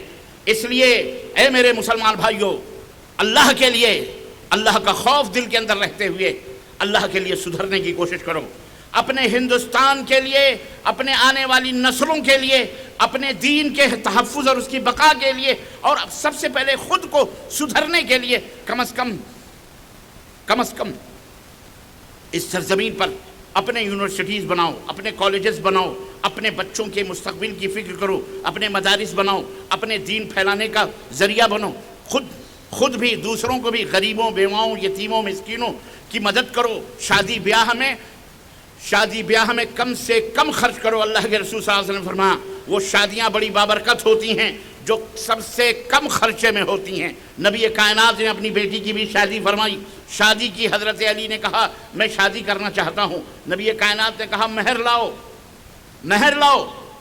گئے، اپنی فوجی تلوار، درع ورا سب جو کچھ بھی تھا حضرت عثمان کو بیچ دیا، جو بھی درہم اور دینار ملے لائے۔ نبی کائنات صلی اللہ علیہ وسلم نے اپنا دامن مبارک پھیلایا اور اسی کے اندر وہ دینار اور درہم رکھے گئے۔ اللہ کے نبی نے ایک مٹھی نکالی، کہا فاطمہ کے لیے گھر بنایا جائے، ایک مٹھی نکالی، کہا فاطمہ کے لیے کپڑے اور خوشبو کا انتظام کیا جائے۔ اللہ اکبر، یہ تھی فاطمہ اور حضرت علی رضی اللہ تعالیٰ عنہ کی شادیوں کا تذکرہ۔ اتنی آسانی کے ساتھ شادی۔ حضرت عبد الرحمن ابن عوف شادی فرما رہے ہیں، کچھ دنوں کے بعد گزرے نبی کریم صلی اللہ علیہ وسلم کے پاس سے، ان کے چہرے پر یا کپڑے پر شادی کے کچھ آثار نظر آئے، تو نبی رحمت صلی اللہ علیہ وسلم نے پوچھا ہاں کیا بات ہے، یہ نشان میں دیکھ رہا ہوں، ایسا لگ رہا ہے تم نے شادی کی؟ انہوں نے کہا ہاں اللہ کے نبی میں نے شادی کی ہے۔ کہا مہر میں کیا دیا؟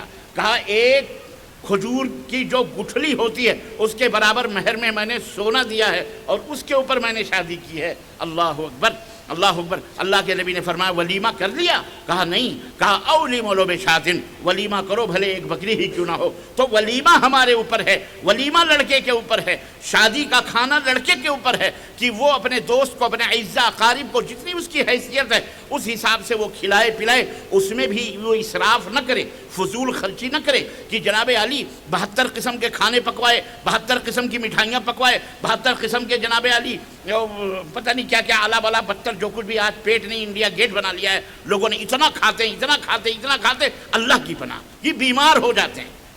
پھر اس کے لیے ہاضمولے کھاتے، پھر اس کے لیے صبح شام دوڑ لگاتے. کوئی کھانے کے لیے دوڑ رہا ہے اور کوئی کھانا پچانے کے لیے دوڑ رہا ہے. یہ دنیا کا عجیب و غریب حال ہو گیا ہے. اللہ سے ڈرو، واللہ بتاؤ اے مسلمانوں سدھر جاؤ، اے مسلمانوں نہ سمجھو گے تو مل جاؤ گے ہندوستان والوں. تمہاری داستان تک بھی نہ ہوگی داستانوں میں اللہ کے لیے. پلٹو اپنے ماضی کی طرف، پلٹو اس سادگی کی طرف جو مسجدوں کے اندر تھی، اس سادگی کی طرف جو گھروں کے اندر تھی، اس سادگی کے اندر جو شادی بیاہوں میں تھی، اس سادگی کے اندر کی تجارت کے اندر تھی. اللہ اکبر. اس سادگی کے اندر جو لین دین میں تھی، اس گفتگو کے اندر، اس سماج کے اندر، اس معاشرے کی طرف جس کے اندر ایک پیارا سا ماحول تھا. اللہ اکبر. اور اس کے نمونے ہمارے سامنے موجود ہیں، ایک سے نہیں پوری سیرت طیبہ اللہ کے رسول صلی اللہ علیہ وسلم کی، صحابہ کرام کی موجود ہے.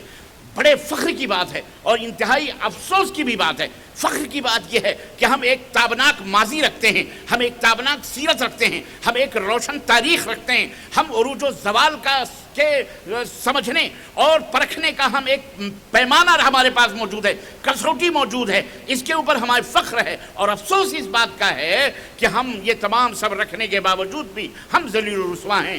ہم دنیا کے اندر دھتکارے ہوئے، پھٹکارے ہوئے، ہماری کوئی حیثیت اور ہماری کوئی وقت نہیں ہے. اس بات کا افسوس ہے. اس لیے میرے مسلمان بھائیو اللہ کے لیے اٹھو اور اپنے آپ کو سدھارنے کی کوشش کرو اور اپنے آپ، اپنے سماج اور معاشرے کی اصلاح کرو، اپنے بیوی بچوں کی اصلاح کرو اور ہر ایک کے بارے میں اللہ سے ڈرو، ہر ایک کے بارے میں اللہ سے ڈرو. تجارت کے بارے میں بھی اللہ سے ڈرو، وراثت کے بارے میں بھی اللہ. اوہو یہ تو ایک الگ موضوع آ گیا. وراثت کے بارے میں بھی اللہ سے ڈرو. بیٹیوں کو حصہ کون کون دیتا ہے؟ بہنوں کو حصہ کون کون؟ جس کے ابا مر گئے، ابھی وراثت تقسیم نہیں ہوئی ہے، کس کس کو حصہ ملتا ہے؟ بتاؤ بھوپال کے لوگوں، بہنوں اور بیٹیوں کو حصہ دیتے ہو اپنے جائیداد باپ کی پراپرٹی میں کہ نہیں دیتے؟ کوئی ایک بول دے. خاموشی اس بات کی دلیل ہے کوئی نہیں دیتا ہے. یہاں نہیں دو گے تو قیامت کے دن تو دینا ہی پڑے گا، قیامت کے دن دینا پڑے گا. اور باپ کو جلتا ہو یہ جاننے کے باوجود بھی کہ باپ کی جائیداد میں بیٹوں کا بھی حق ہے اور بیٹیوں کا بھی حق ہے. اگر باپ کے مرنے کے بعد اگر وہ جائیداد نہیں بچی ہے ابھی بھی وقت ہے، ورنہ باپ جہنم کے اندر جل گیا. کوئی کہتا ہے جی شادی کرتی ہو گیا. راجستھان میں کہتے ہیں پتہ نہیں کیا ماہرہ دے دیا. ہاں کہ یہاں تو راجستھان کے تو ہوں گے بھی. ماہرہ دے دیا. میں نے کہا ماہرہ کیا ہوتا ہے؟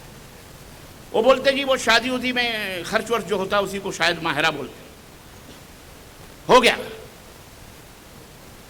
باقاعدگی کے ساتھ باپ کی وراثت میں چاہے 1 لاکھ 10 لاکھ 20 لاکھ کچھ بھی ہو، سب کچھ کو تقسیم کرنا جو باپ چھوڑ کے گیا. ہاں تمہارے حصے میں نہیں چاہیے.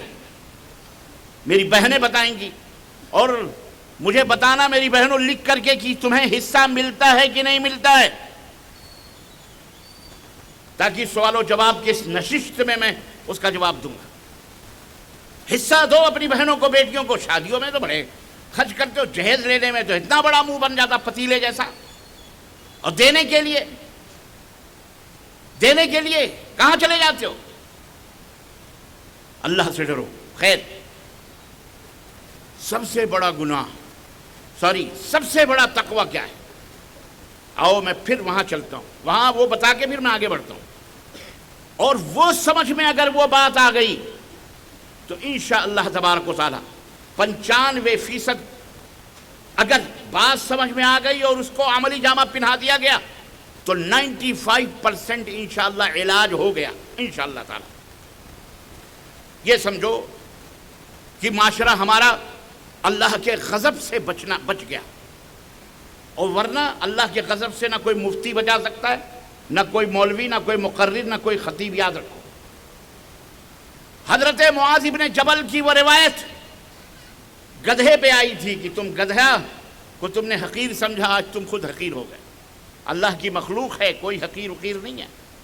عرب آج بھی سواریاں کرتے ہیں، کل بھی کرتے تھے، آج بھی کرتے ہیں، ورنہ وہ گندگیاں بھارت کے لوگ اپنے سر کے اوپر رکھ کر کے شہر کے باہر پھینکنے جاتے ہیں، وہ گندگیاں شہر کے باہر نہیں، گدھوں پہ لاد کر کے یہاں سے وہاں پھینکتے ہیں۔ حضرت معاذ ابن جبل پیچھے بیٹھے ہوئے اللہ کے رسول صلی اللہ علیہ وسلم نے فرمایا، یا معاذ، معاذ کون ہے معلوم ہے؟ فقیہ هذه الامہ، اس امت کے فقیہ ہیں حضرت معاذ ابن جبل رضی اللہ تعالیٰ عنہ۔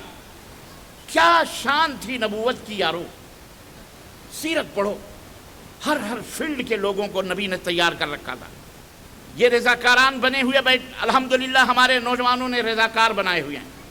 میں کہتا ہوں رضاکار بھی بناؤ، ڈاکٹروں کی ایک ٹیم ہو، لائروں کی ایک ٹیم ہو، ججز کی ایک ٹیم ہو، علماء کی ایک ٹیم ہو، کھانا پکانے والوں کی ایک ٹیم ہو، انتظام و انصرام کرنے والوں کی ایک ٹیم ہو، ملک ٹریفک سنبھالنے والوں کی ایک ٹیم ہو، بائک والوں کی ایک ٹیم ہو، کار چلانے والوں کی، ہر فیلڈ میں دولت مندوں کی ایک ٹیم ہوگی، جہاں ضرورت پڑے عثمان غنی کی طرح غلوں کے تھیلے کھول دیں۔ اللہ اکبر۔ نبی کائنات نے کہا کون ہے جو اللہ سے جنت حاصل کرے؟ روما یہودی کے اس کنویں کو خرید کر کے کون ہے جو اللہ کی خوشنودی کو حاصل کر لے اور جنت پا جائے؟ حضرت عثمان غنی سینہ تان کے کھڑے ہوئے، اللہ کے نبی میں ہوں، اگر جنت ملتی ہے تو روما کے کنویں کو میں خرید کر مسلمانوں کے لیے وقف کر دیتا ہوں۔ اس کے بعد نبی نے فرمایا تھا، اے عثمان، آج کے بعد سے اگر کوئی تو نیکی کا کام بھی نہ کرے تو بھی جنت اللہ نے تیرے اوپر واجب کر دی ہے۔ ایسے نہیں جنت ملتی، حفت الجنت بالمکارہ، وہ تھے وہ۔ تو ایسی ہمارے اندر بھی ایسی ٹیمیں، نوجوانوں ایسی ٹیمیں تیار کرو۔ توجہ ادھر، توجہ ادھر، ایسی ٹیمیں تیار کرو۔ کہاں ہیں؟ ایک آدمی پھنستا ہے، بھائی بھی فون نہیں کرتا اس کو، پولیس اٹھا کے لے کے جاتی ہے، باپ بھی چھپتا پھرتا ہے۔ کیوں ڈرتے ہو؟ کیوں؟ کیا خوف ہے تم کو پولیس سے؟ پولیس بیچاری تو ہماری مدد کے لیے ہوتی ہے، پولیس تو ہماری رکشا کے لیے ہوتی ہے، پولیس تو ہماری حفاظت کے لیے ہوتی ہے، پھر ڈر کس بات کا ہے؟ ہاں، آپ کہیں گے ایلیگیشن لگا دیتے ہیں، یہ پوائنٹ بڑھا دیتے ہیں، یہ بڑھا دیتے ہیں، وہ بڑھا دیتے ہیں، فلاں کر دیتے ہیں، لگا ہم کو پھنسا دیتے ہیں۔ کوئی بات نہیں، کوئی بات نہیں۔ اگر آپ سچے ہیں، اگر آپ پکے ہیں، پھنسا، ارے یار ذرا چپ رہو بھائی، ہلو، یہ رضاکار ہی فساد کار بن جائیں تو مشکل ہو جاتی ہے نا، رکشک ہی بھچک بن جائے، یہی مصیبت ہوتی ہے۔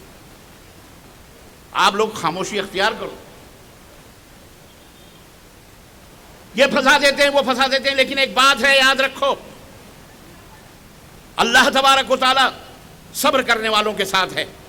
مسلمانوں یہ نہ بھولو، یہ نہ سوچو کہ تمہارا کوئی نہیں ہے، عرش والا تمہاری نگرانی کر رہا ہے۔ اگر تم عرش والے کی غلامی کرو گے، اگر تم عرش والے کی خدمت کرو گے، اگر تم عرش والے کی مدد کرو گے تو عرش والے کا اعلان ہے، ان تنصروا اللہ ینصرکم، تم اللہ کی مدد کرو اللہ تمہاری مدد کرے گا۔ مجھے بتاؤ دشمنوں نے صحابہ کے ساتھ کیا سے کیا نہیں کیا، اور صحابہ تو صحابہ، خود رسول اللہ صلی اللہ علیہ وسلم کے ساتھ کم کیا گیا۔ آپ کو 3 سال تک شیب ابی طالب کے اندر بند کر دیا گیا۔ کتنے سال تک؟ بولو، 3 سال تک نبی ہیں، جی جناب علی رسول ہیں، نظر آسمانوں پہ اٹھتی ہے تو قبلہ تبدیل ہو جاتا ہے، جبریل اتر آتا ہے ذرا سی بات پر۔ مکے کی دھرتی پر صرف لا الہ الا اللہ کی پاداش میں نبی نے کسی کو گالی نہیں دی تھی، کسی کو برا نہیں کہا تھا، کسی کی خداؤں کو برا نہیں کہا تھا، کسی کو بھی نہیں کہا تھا، بلکہ وہ تو صادق الامین تھے۔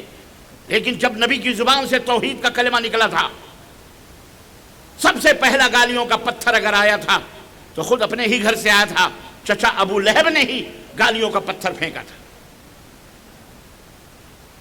گالی ہی نہیں دی تھی بلکہ نبی جہاں جہاں جاتے تھے ٹکا ٹکا کے پتھر آپ کے قدمہ ہے مبارک کے اوپر مارتا تھا، اور کہتا تھا یہ میرا بھتیجا ہے، پاگل ہو گیا ہے، جادو کر دیا کسی نے، یہ جھوٹ بولتا ہے، باپ داداؤں کے دین سے پھر گیا ہے۔ لوگوں، باپ داداؤں کے دین کے اوپر چلو، یہ تو جھوٹا ہے، یہ تو اپنے باپ داداؤں کے دین سے پھر گیا ہے، پاگل ہو گیا ہے، مجنون ہو گیا ہے۔ کیا نبی کے ساتھ نہیں ہوا؟ کیا نبی کے اوپر پتھر نہیں، غلاظتیں نہیں پھینکی گئی؟ کیا آپ کے سر مبارک کے اوپر وہ جھڑیاں نہیں ڈالی گئیں؟ کیا آپ کے گلوئے مبارک کو رسیوں سے تن کر کے آپ کو مار ڈالنے کی کوشش نہیں کی گئی؟ کیا آپ کے صحابہ کو جلتے ہوئے انگاروں میں نہیں ڈالا گیا؟ اللہ اکبر! کیا حضرت عثمان کو دھوئیں کا عذاب نہیں دیا گیا؟ کیا حضرت خباب ابن عرد کی پشت کو کوئلوں سے جلایا نہیں گیا کہ کوئلے بجھ گئے آپ کی چربیوں سے؟ کیا کیا نہیں ہوا؟ ہم نے کون سی مصیبت برداشت کی ہے؟ ہم ٹھنڈے پیٹ بیٹھ کے چلا رہے ہیں۔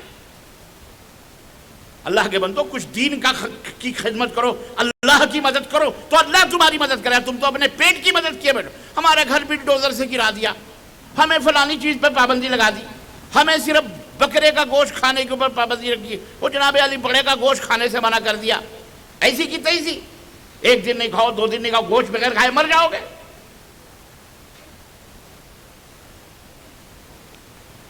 کیوں پریشان ہوتے ہو؟ نبی کی سیرت ہمارے سامنے ہے۔ لاؤڈ اسپیکر کے اوپر اذان سے منع کیا جاتا ہے، مسجد کے دروازے لاؤڈ اسپیکر بند کے مسجد کے دروازے پر اذان دو۔ دیتے تھے پہلے کہ نہیں دیتے؟ جب لاؤڈ اسپیکر نہیں تو کہ ہم نماز نہیں پڑھتے تھے؟ بولو، کیا مصیبت ہے بھائی؟ اور آج اذان کے بدلے میں دسیوں پتہ نہیں کیا کیا خرافات مسلمان کرتا پھرتا ہے، 2 گھنٹے 1.5 گھنٹے سلام پڑھتا ہے تو کلام کرتا ہے تو پتہ نہیں کیا کیا، تو تکلیف نہیں ہوتی؟ ہم مسلمان کسی کو ایذا پہنچانے کے لیے اس دنیا میں نہیں آئے۔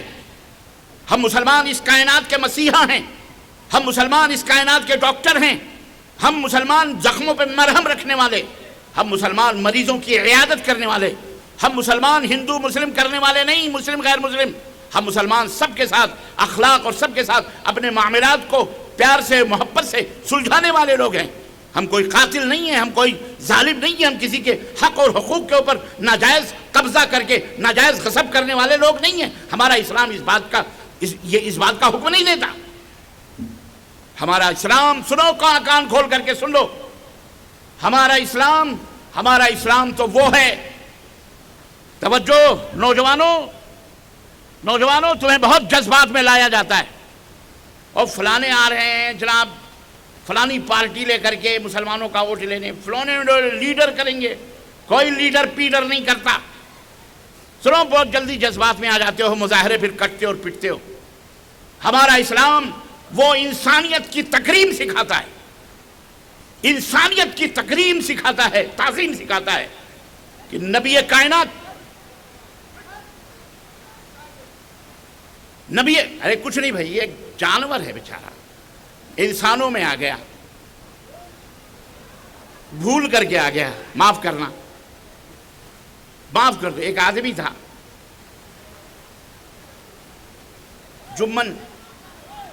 جمن کا کسی شیطان نے ڈالا ہوگا، یہ بھی ہے، ہوتا ہے، شیطان کچھ بھی کہیں سے بھی کچھ گھس سکتا ہے۔ جمن کا بیل مسجد میں چلا گیا، اب مسجد والوں نے اس کو مار کے اس کی باندھ لی، بیل کو باندھ لیا۔ اب جمن بیچارے کو بلایا، کہاں ہے؟ آ جا۔ وہ آیا، غریب بیچارہ، ڈرتے اڑتے، کہا مولوی صاحب کیا ہوا؟ ارے تیرا بیل مسجد کے اندر آ گیا، گستاخ، اب یہ بیل ہم کیا کریں؟ کہا حضور غلطی ہو گئی، جانور تھا، وہ مسجد میں آ گیا، مجھے کبھی دیکھا آپ نے مسجد میں؟ تو انہی میں سے ہے وہ بیچارہ، کبھی تو جاتے نہیں ہوں گے، جانور ہی آ گیا تو معاف کرو، اس کے اوپر اتنا شور ہنگامے مت کرو، کہیں کا کہیں معاملہ چلا جاتا ہے۔ ہمارے نبی نے انسانیت سکھائی، انسانیت سنو، میسج دو دنیا والوں، اور نوجوانوں آپ میسج دو اپنی زبانوں میں، انگریزی میں، فارسی میں، ہندی میں، سنسکرت میں، ہر زبان میں۔ نبی کائنات اپنے ساتھیوں کے ساتھ بیٹھے ہوئے ہیں، اور اخباری رپورٹروں تم بھی لکھو، کل کو الٹی سیدھی منطق پڑھانے والوں کے پاس جا کر کے وہاں چغلیاں نہیں لکھنا کہ معراج ربانی بھوپال میں آ کر کے یہ بول کے گیا ہے، صحیح لکھو یہ ہے۔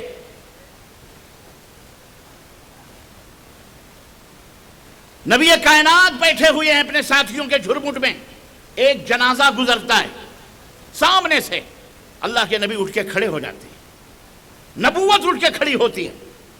صحابہ کہتے ہیں اللہ کے نبی آپ کو پتا ہے یہ کون، یہ کس کا جنازہ ہے؟ ہذہ جنازۃ یہودی، یہ ایک یہودی کا جنازہ ہے، یہودی کا جنازہ جا رہا ہے، آپ اٹھ کے کھڑے ہو گئے۔ اللہ اکبر۔ اللہ کے نبی نے فرمایا اولیس انسان، اولیس انسان، میرے صحابہ کہ وہ انسان نہیں ہے؟ یہ ہے انسانیت کی تکریم۔ اشد الناس عداوۃ للذین آمنوا الیہود، جن کے بارے میں قرآن نے کہا کہ مومنو تمہارے بدترین دشمن یہودی ہیں، لیکن وہی یہودی جب مر گیا، سامنے سے جا رہا ہے اس کا جنازہ، نبی کائنات نے کھڑے ہو کر کے دنیا کو یہ تعلیم دی کہ تمہارا دشمن ہو کوئی بھی ہو، ہم انسان کی تکریم اور انسان کی عزت کے لیے بنائے گئے ہیں۔ اللہ کے نبی اٹھ کے کھڑے ہو کر صحابہ کو اور صحابہ کے نقش قدم پہ چلنے والوں کو یہ تعلیم دے کر کے گئے ہیں کہ آج بھی اگر تمہارے سامنے ایسے مناظر آئیں تو یہ نہ کہو یہ تو ہمارا دشمن ہے، یہ تو فلانا ہے، بیٹھے رہو، انسان کے ناطے کم از کم اٹھ کے کھڑے ہو جاؤ۔ یہ ہے اسلام، جو اپنے معنی کے اندر سلامتی اور امن رکھتا ہے، جو اپنے مفہوم کے اندر سلامتی اور امن کا پیغامبر ہے، جو پوری دنیا کو رحمت کا درس دیتا ہے، انسانیت کی تکریم کا درس دیتا ہے۔ وہ عورت ہو کہ مرد ہو کہ بچے ہوں کہ بوڑھے ہوں کہ جوان ہو کہ بیٹی ہو کہ بیوی ہو کہ ماں ہو، پوجنے کا نہیں کہتا اسلام۔ ماں کے قدموں کے نیچے جنت ضرور ہے، لیکن اسے دیوی بنا کر اماں نذرانے نہ چڑھاؤ، مر گئی تو جا کے پھول چادر چڑھاؤ یا اس کا پتلا بنا کر کے پوجو گھر میں کہ اماں تیرے پیروں کے نیچے جنت ہے تو جنت دے دے۔ ایسے نہیں جنت ملتی ہے۔ اسلام نے اللہ کے سوا کسی کی بھی عبادت کرنے کو منع کیا ہے۔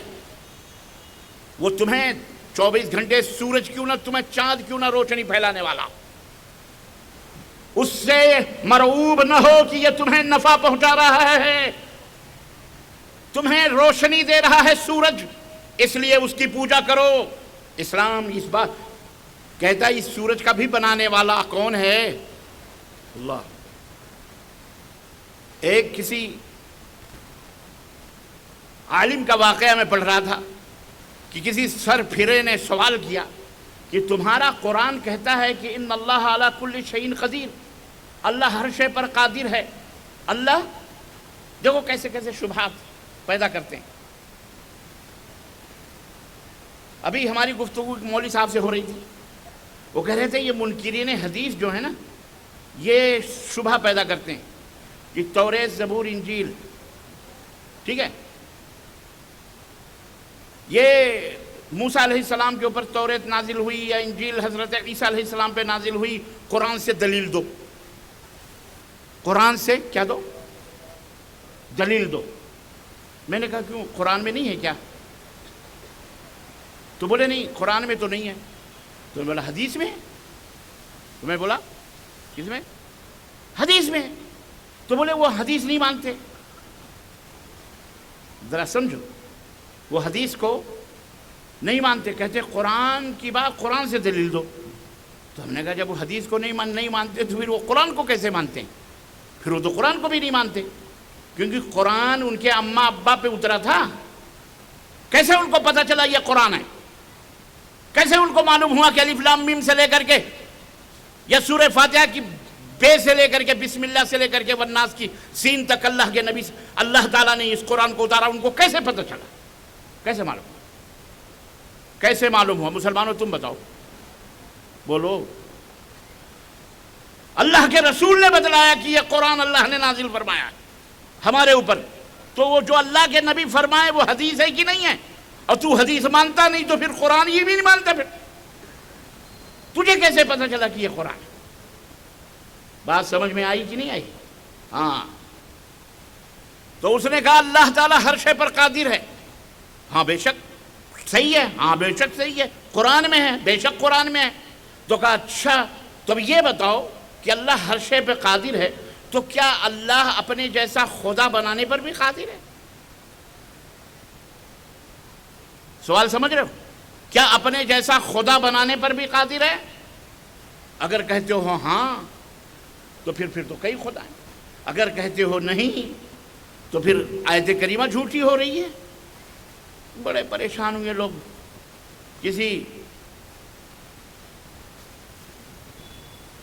عالم کے پاس پہنچے مسئلے کے سلوشن کے لیے کہ مولانا ایسی ایسی بات ہے، قرآن و سنت کا وہ داعی، قرآن و سنت کا وہ عالم، اس کے سامنے جو مسئلہ آیا پوچھا ہاں تیرا سوال کیا ہے؟ کہا میرا سوال یہ ہے کہ ان اللہ علی کل شیء قدیر قرآن میں لکھا ہے۔ کہا ہاں۔ کہا اس کا معنی کیا ہے؟ کہا اللہ ہر شے پر قادر ہے۔ تو کہا جب اللہ ہر شے پر قادر ہے تو کیا وہ خدا بنانے پر بھی قادر ہے؟ مولانا نے کہا ہاں قادر ہے، خدا بنانے پر بھی قادر ہے۔ اب سارے سناٹے میں آ گئے، یہ کون سی بات ہو گئی؟ خدا بنانے پر کیسے قادر اللہ؟ ہاں خدا بنانے پر بھی قادر ہے، لیکن اللہ جس کو بنائے گا وہ خدا نہیں، وہ مخلوق ہے، وہ خالق نہیں ہو سکتا۔ وہ خدا بھی کیا ہے؟ بولو، مخلوق ہے، کیونکہ اللہ نے پیدا کیا، اللہ نے بنایا ہے اسے، تو وہ مخلوق ہے، اور جب وہ مخلوق ہے تو وہ خدا ہو سکتا؟ اللہ اکبر۔ یہ فبہت الذی کفر، وہ کافر جو ہے ہکا بکا رہ گیا، کہا تم نے تو بہت بڑی بات کری۔ اللہ اکبر۔ یہ وہی بات ہو گئی حضرت ابراہیم علیہ السلام کا جو نمرود سے مناظرہ ہوا تھا۔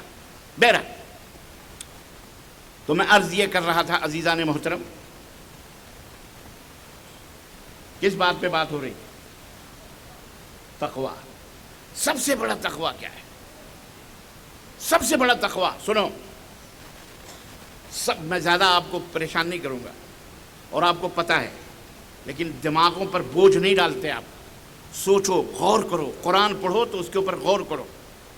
سب سے بڑا تقویٰ اللہ تبارک و تعالیٰ کے، میں نہیں بولوں گا، حدیث سے ہی پوچھ، حدیث ہی بتا۔ حضرت معاذ بن جبل قال یا معاذ، قال لبیک وسعدیک یا رسول اللہ، کہنے معاذ، کہنے کہ ہاں اللہ کے نبی حاضر ہوں، حاضر ہوں۔ 3 دفعہ اللہ کے نبی نے فرمایا یا معاذ، قال لبیک وسعدیک، یا معاذ، 3 دفعہ توجہ کو اٹریکشن حاصل کرنے کے لیے، مرکوز کرنے کے لیے کہ جو بات میں کہنے والا ہوں ذرا دھیان سے سنو، اس لیے اللہ کے نبی نے حضرت معاذ ابن جبل کو 3 دفعہ پوچھا یا معاذ یا معاذ یا معاذ، انہوں نے بھی 3 دفعہ کہا لبیک یا رسول اللہ، لبیک وسعدیک یا رسول اللہ، لبیک، اس طرح سے۔ قال اتدری ما حق اللہ علی العباد؟ قال اللہ ورسولہ اعلم۔ اللہ کے نبی نے سوال کیا کہ اے معاذ، کیا تم جانتے ہو کہ اللہ کا حق کیا ہے بندوں کے اوپر؟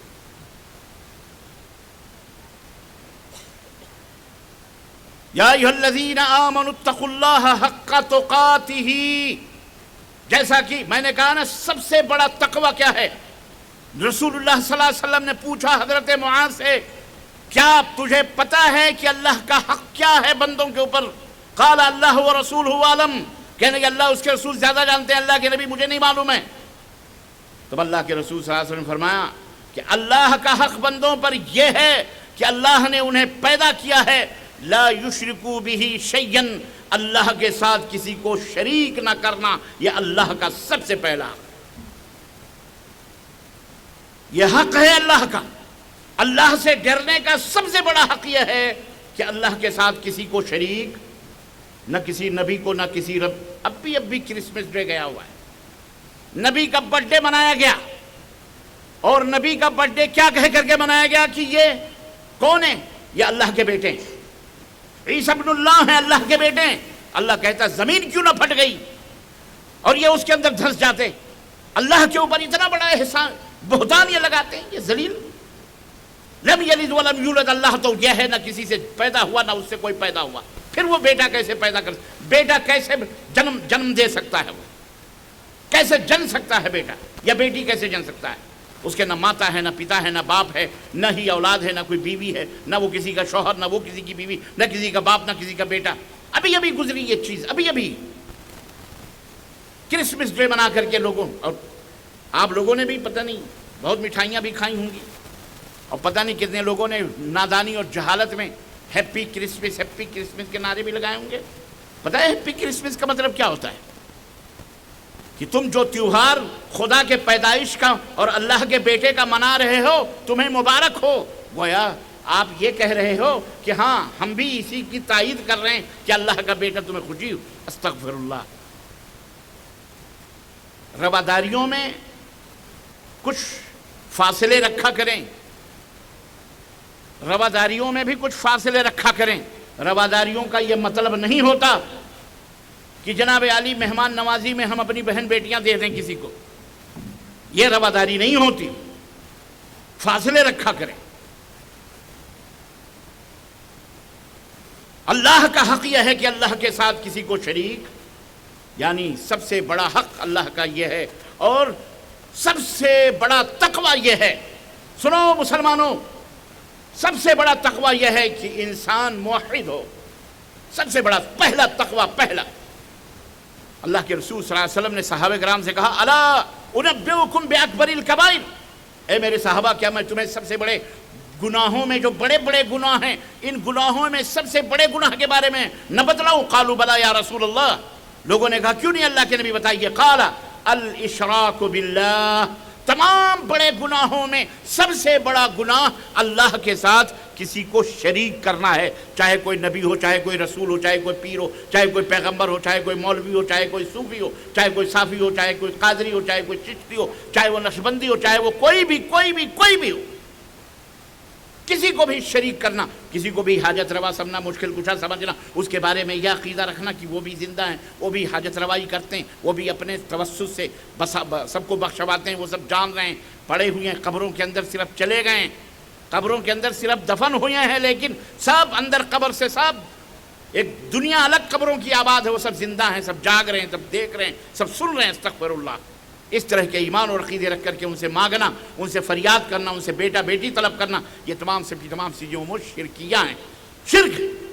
تو یہ سب سے بڑا تقوی یہ ہے کہ انسان اپنے ایمان اور عقیدے کو شرک کی گندگیوں سے محفوظ کر لے، بچائے. حضرت ابراہیم علیہ السلام کی سب سے بڑی پہچان اور سب سے بڑی امامت جو ان کو عطا کی گئی، اور سب سے بڑی بات جو کہی گئی وہ یہی تھی کہ ان ابراہیم کان امہ قانتا للہ. ابراہیم تنہا ایک جماعت تھے، اللہ کی طرف مائل تھے، اللہ کی طرف حنیفاً، تمام دینوں سے منہ موڑ کر اللہ کی طرف اپنے رخ کرنے والے تھے.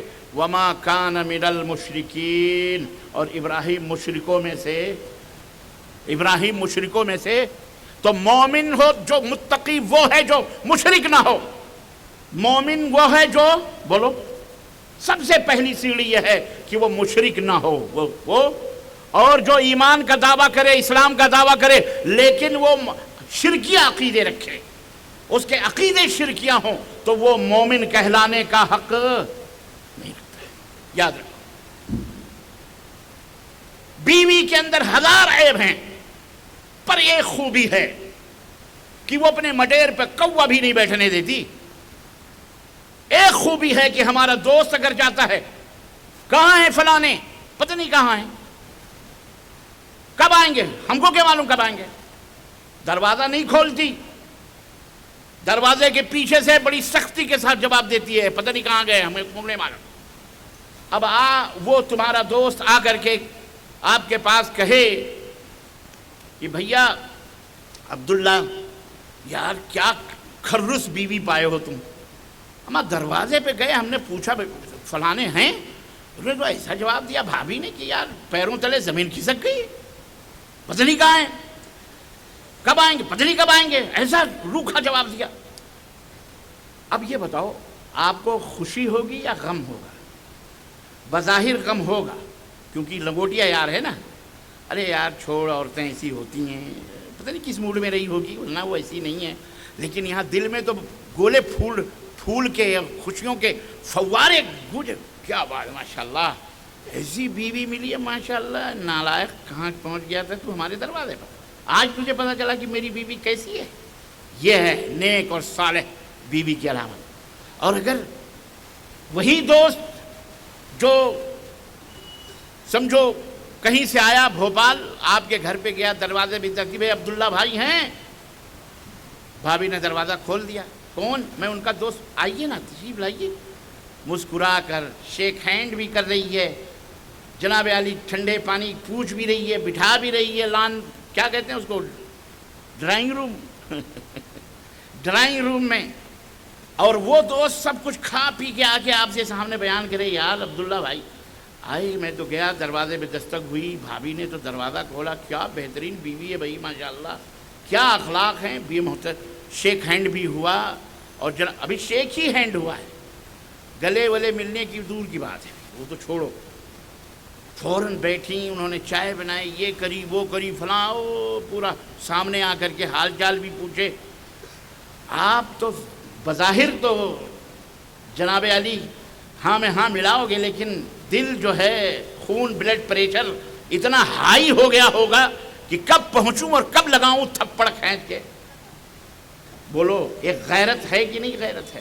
ہزار عیب صحیح. عزیزان محترم، بلا کسی تمثیل کے یہ بات سمجھو، ہم گنہگار صحیح، بدکار صحیح، سیاہکار صحیح، لیکن اللہ کے ساتھ ہم نے کسی کو شریک نہیں ٹھہرایا، اللہ کے سوا ہم نے کسی کو معبود نہیں سمجھا. انشاءاللہ تبارک و تعالی اللہ ضرور ہماری مغفرت کرے گا انشاءاللہ تبارک و تعالی. اور اس کا وعدہ ہے، یا ابن آدم لو اتیتنی بقراب من الارض خطایا، اے آدم کے بیٹو اگر زمین اور آسمان بھر کی غلطیاں لے کے آؤ، لیکن تم نے میرے ساتھ کسی کو شریک نہیں ٹھہرایا ہے، تو زمین اور آسمان بھر کی مغفرتوں اور بخششوں کے ساتھ میں تجھ سے ملاقات کروں گا. یہ پہلا خوف ہے جو اللہ کے ساتھ ہمیں بھی ہونا چاہیے، بیوی بچوں کو بھی کروانا چاہیے، آنے والی نسلوں کو بھی ہمیں تعلیم دینی چاہیے کہ تاکہ میری آنے والی نسلیں شرک جیسی خباثت اور غلاظت سے محفوظ رہیں. اس کے بعد اعمال کے اندر جو گندگیاں، جس کی طرف میں نے اپنے دوران تقریر اشارے کیے ہیں کہ آپ کے کردار، آپ کے اعمال، آپ کے کھانے، آپ کے پینے، آپ کی یہ تمام سب چیزیں کے اندر تقوی ہونا چاہیے، اللہ کا خوف ہونا چاہیے، اللہ کا ڈر ہونا چاہیے. کسی کی زمین اور جائیداد، کسی کا حق حقوق مارو گے، قیامت کے دن اللہ کے نبی نے فرمایا اگر کسی نے کسی کی ایک بالشت زمین بھی ماری ہوگی تو قیامت کے دن 7 زمینوں کا طوق اس کے گلے میں ہوگا اور اللہ کے سامنے اسے حاضر ہونا پڑے گا.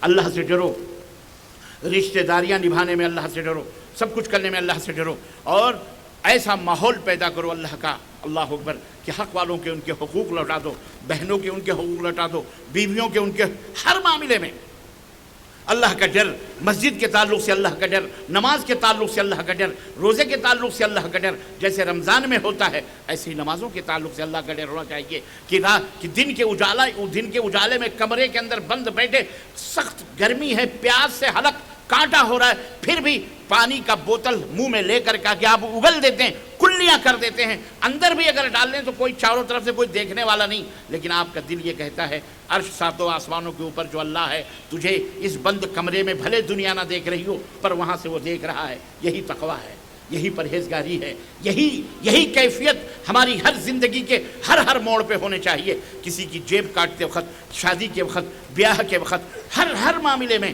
آپ سمجھدار ہیں، یہی ہم سے مطلوب ہے. اور جب یہ اندر ہمارے پیدا ہو جائے گا تب آخری بات میں کہہ کر کے اپنی بات ختم ہوں گا اور سوال و جواب ہوں گے کہ ان للمتقین مفازا حدائق وعنابا وکواعب اترابا وکاسا دہاقا. بچے پڑھتے ہیں، اللہ اکبر. اللہ نے فرمایا یہ خوف، یہ تقوی جب تمہارے پیدا ہو جائے گا تب اللہ تمہارے لیے جنتوں کے دروازے کھول دے گا. ایک جنت نہیں، وَلِمَنْ خَافَ مَقَامَ رَبِّهِ جَنَّتَانِ.